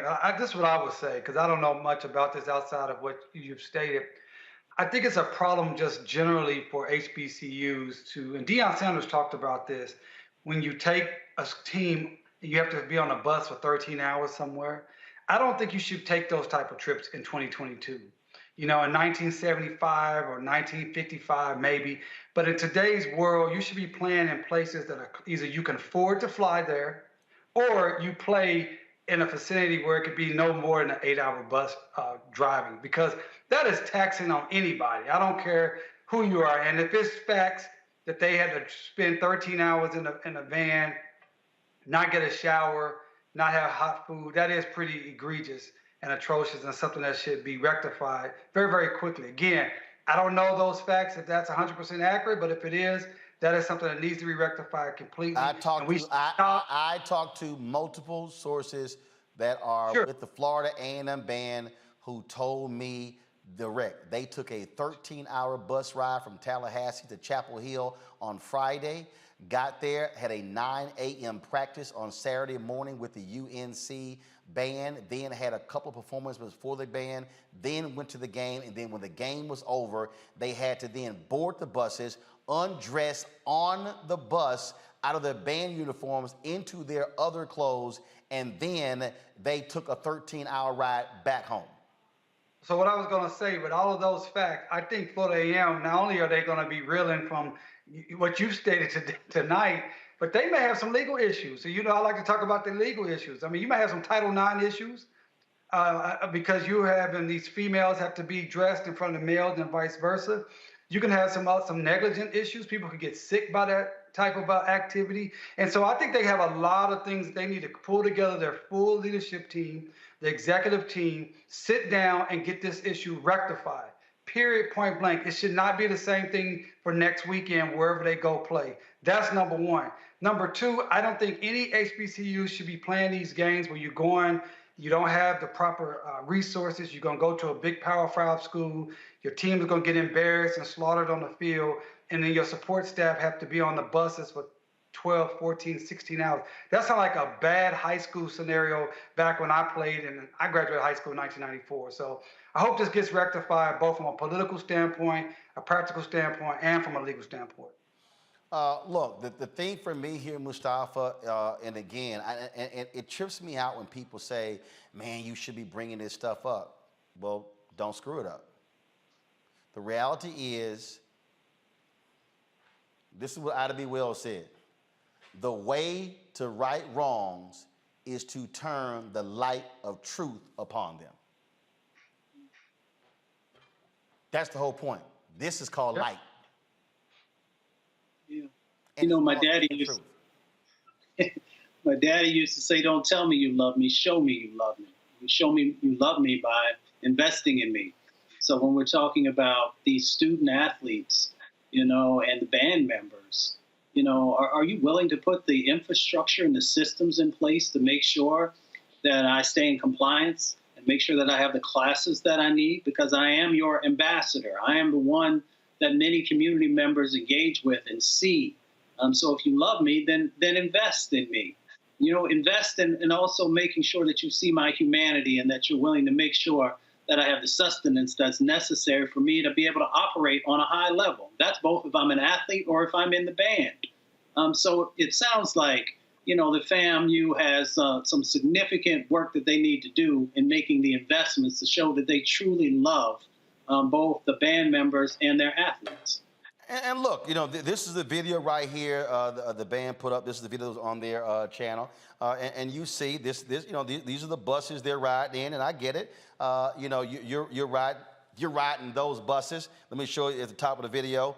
And look, I get it. But the bottom line is this here, man. Look, you are taxing these students. Right. That's the thing that people need to understand. And see, we know. Those of us who've spoken on the campuses of HBCUs, we know how much time they put in. The folks told me in the band, they told me point blank that we have to recruit. We recruit when we go to these places. They send us, they say we might come into a city as a battle of the bands on Friday night. We get to the hotel at 1 o'clock in the morning. We got to be early to be dressed to get to the events. We might have 2 or 3 events in a particular day. Plus the game. And so this is the thing here. And here's a perfect example. This right here was a Pepsi ad. Where the band was in the ad. I dare ask the question: how much was FAMU paid for that ad? Was it fair market value? Okay, I saw the FAMU band in Louis Vuitton fashion show. I wonder how much that multi-billion-dollar company paid for them. This is what I'm saying, and y'all have heard me say this, and I'm gonna say this over and over again, and I'm gonna say it loud and clear. I have seen some awful negotiation deals from HBCUs. Why? Because they are people negotiating the deals who don't know a damn thing about negotiating, who know nothing about sports rights, who know nothing about media rights, and guess what? They getting screwed in these bad deals. And what I'm saying is, if this is supposed to be your premier institution, you take care of your premier institution. That's what you need to do. And so President Robinson, they've told me, they've said you won't meet with them. The president of FAMU, this is what they told me. I was told point blank today that the band building is in disrepair, that there's mold, it is dirty, it's dilapidated. The president of FAMU needs to go meet with the entire band. Not 1 or 2 students, not the drum majors, the entire band, and take their questions and listen to what they have to say. And he should do the exact same thing for the football team. That, Teresa, is leadership. And if you do that, then you don't have the football team dropping a public statement. You don't have football players hiring attorneys, and you don't have band members calling me saying, hey, Roland, can you please get this out? Because they've shut our voices down. You're absolutely right. I mean, you can only get leadership when you see it. And so half the battle is, the president did not, and his staff did not communicate effectively with their students. The students are part of the backbone of, some of these programs. They're the backbone of some of this funding. And so, I don't want to say, some of these, I was a college student myself at a HBCU school, so we don't want to say we're getting pimped out, but half the battle is, we are being used in some way to further our college education. But that doesn't mean that we should have to go through some of the nuances. It's 2022, where they're not getting some of the basics. They're not feeling like they're wanted. Half the battle is these students are going to class full time. Some of them actually have jobs and they're on the field still promoting excellence. So at the higher level, they're not giving us excellence in the executive and administrative role, then they actually need to rethink what recruitment actually looks like. And they also need to actually have a conversation with these students and say, more is coming and better, especially since there has been millions of dollars given to HBCU. This right here, this action is just unacceptable. And let me say this right here, y'all. On no job, let me say this right here. On no job would you have band starting at 9 a.m. on a Saturday, doing 2 or 3 pregame events. They're performing in the band. They essentially working. Let me use that word properly. Working 12 and 14 hours on a Saturday. And then you got to get on the bus to go back home. Nah. So FAMU president, FAMU Board of Regents, FAMU alumni, what y'all gonna do? And yes, all of you Florida politicians in the state legislature, what y'all gonna do to properly fund Florida A&M properly? That's the question y'all need to answer. And let me be clear, I am not scared to do another segment. I'll do a Florida A&M segment every day until we get answers. That's a promise.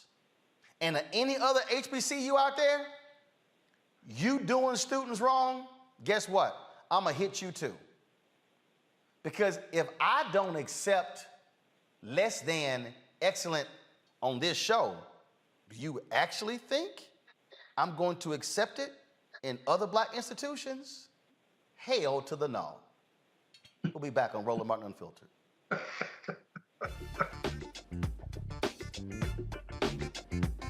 Next on A Balanced Life with me, Dr. Jackie, the great resignation is upon us. Yes, it's real. People, young and old, are evaluating their lives and making some determinations whether to stay or to go. But before you take the leap, you need to examine your motives and make a plan. It's not so much about doing this thing or starting this business or, leaving where you are to do something different. It's about getting in touch with you. How to make change while also keeping balance. Here on the next A Balanced Life with me, Dr. Jackie, on Black Star Network.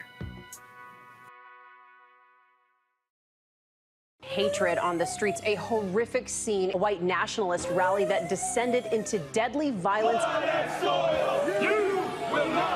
White people are losing their damn minds. As an angry pro-Trump mob storms the U.S. Capitol, we've seen We're about to see the rise of what I call white minority resistance.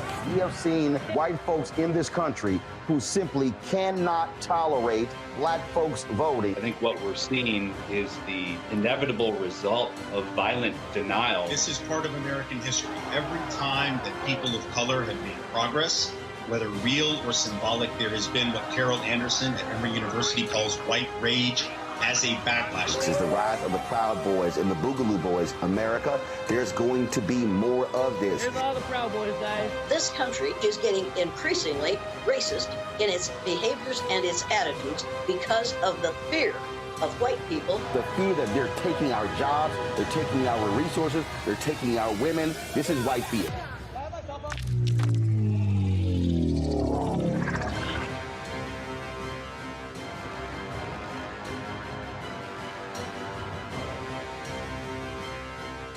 Hi, I'm Vivian Green. Hi, I'm Wendell Pierce, actor and author of The Wind in the Reeds. Hey, yo, Peace World, what's going on? It's the Love King of R&B, Raheem Devon, and you're watching Roland Martin Unfiltered.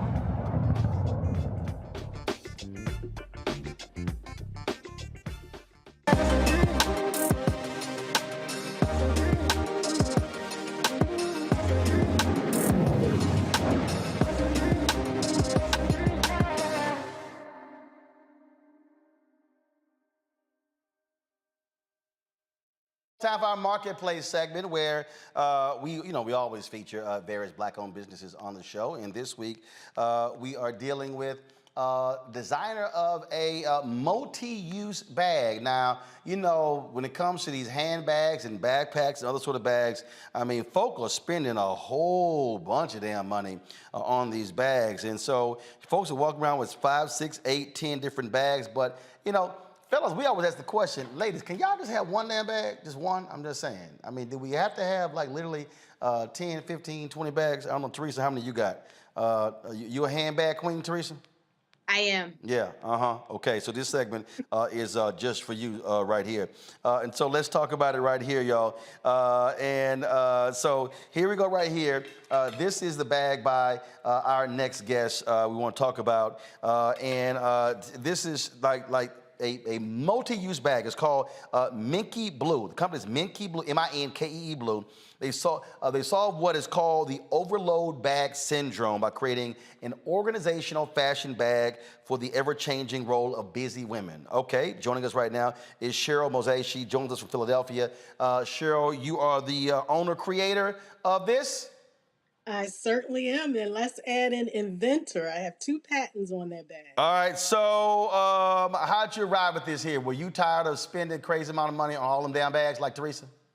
All the bags, and I always was carrying 2 or 3 bags, my lunch, my shoes in a plastic grocery bag, all kinds of bags. And I just wanted one bag where I could organize and separate my change of clothes, my shoes, my laptop, and my purse essentials in one bag. And so that's how I came up with Minky Blue. Okay, all right. So as I look at this bag right here, so I'm looking back here, you got like a zipper portion that's back here for you to place some stuff in. Then we got, you know, the front here. You can slide some stuff underneath here, and then we open it up. We got another compartment that's in here. And then, all right, okay, so what? We got a clothes bag, a shoe bag in here? What we got? No, it looks like somebody didn't take the duster bag. I'm just making sure. Okay, so then we go on the inside, and so then we got all these other little compartments in here. And so, yeah, this is like combination overnight bag and a purse. Absolutely. It's a great travel bag, a great work bag, and a weekend bag. So that little bag in the back that you pulled out is a lunch bag. It's insulated, so you can carry your lunch, your shoes, your toiletries.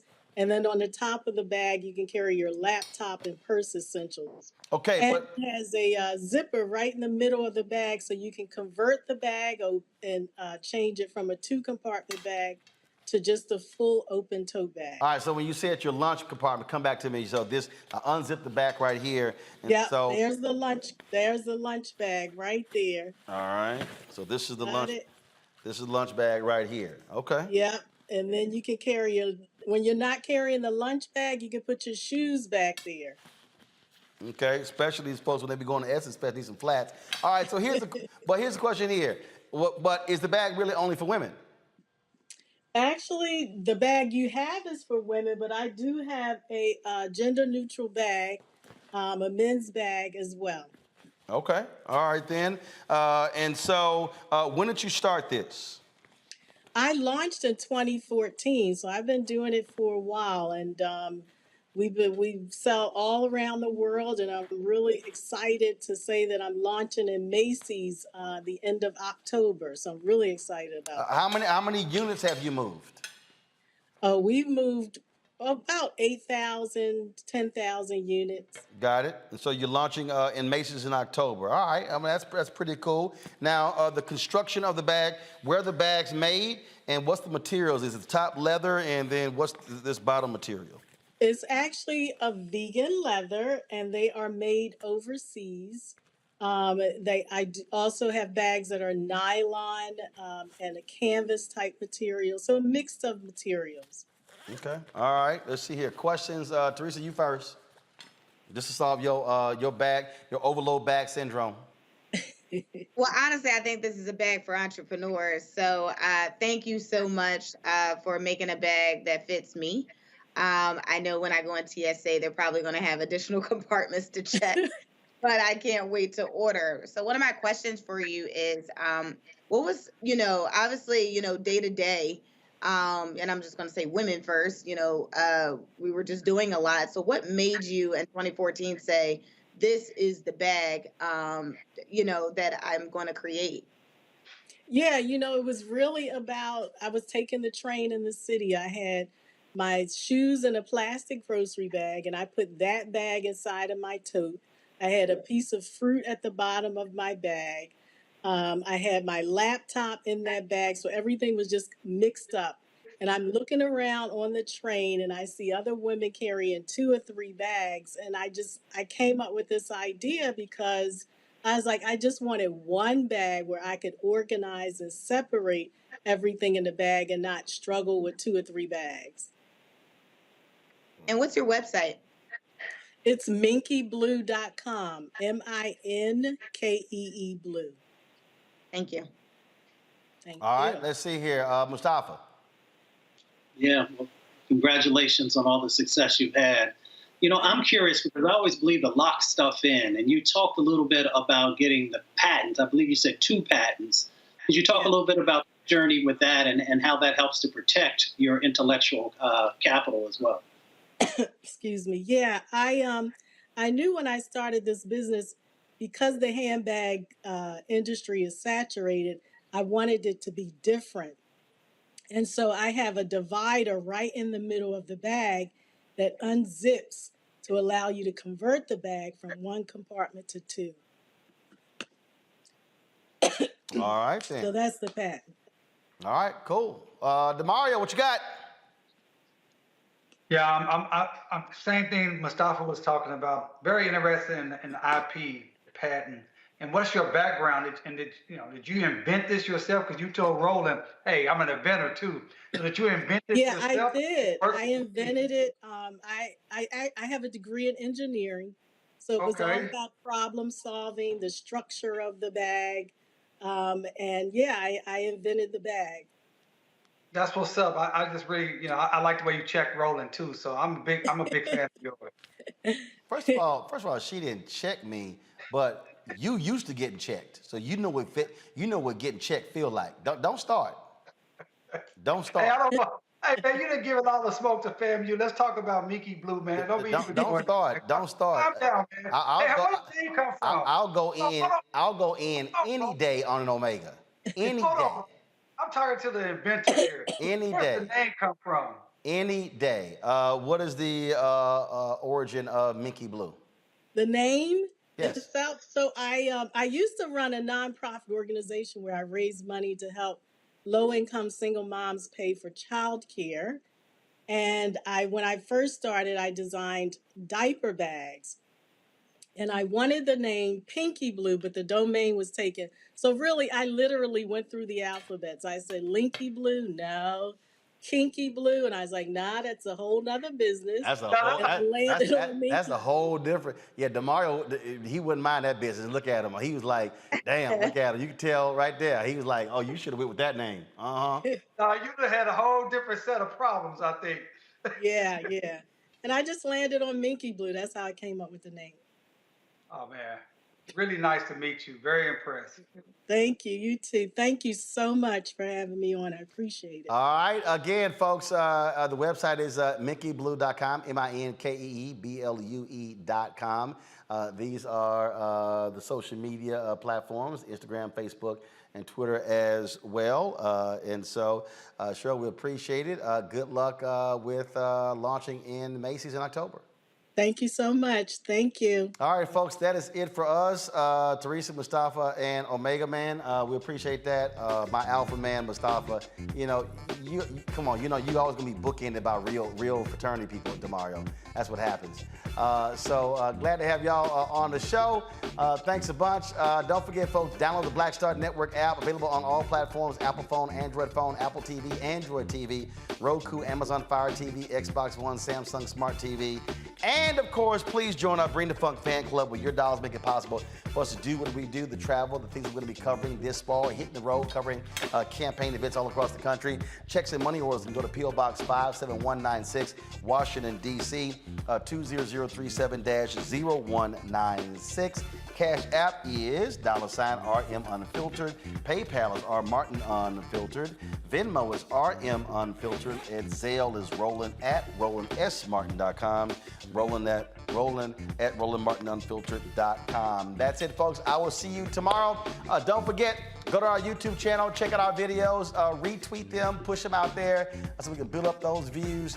And of course, check out the app as well. Great shows, Deborah Owens Show, Jackie and Martin Show, Greg Carr from Muhammad Daily Show, Stephanie Humphrey, and of course, Roland with Roland. Some great interviews that we have with our various guests. We shot those in LA and Atlanta. So we really appreciate y'all supporting us in what we do. I'll see you tomorrow right here, same time, same place. We keep it real, keep it black, and keep it unfiltered. How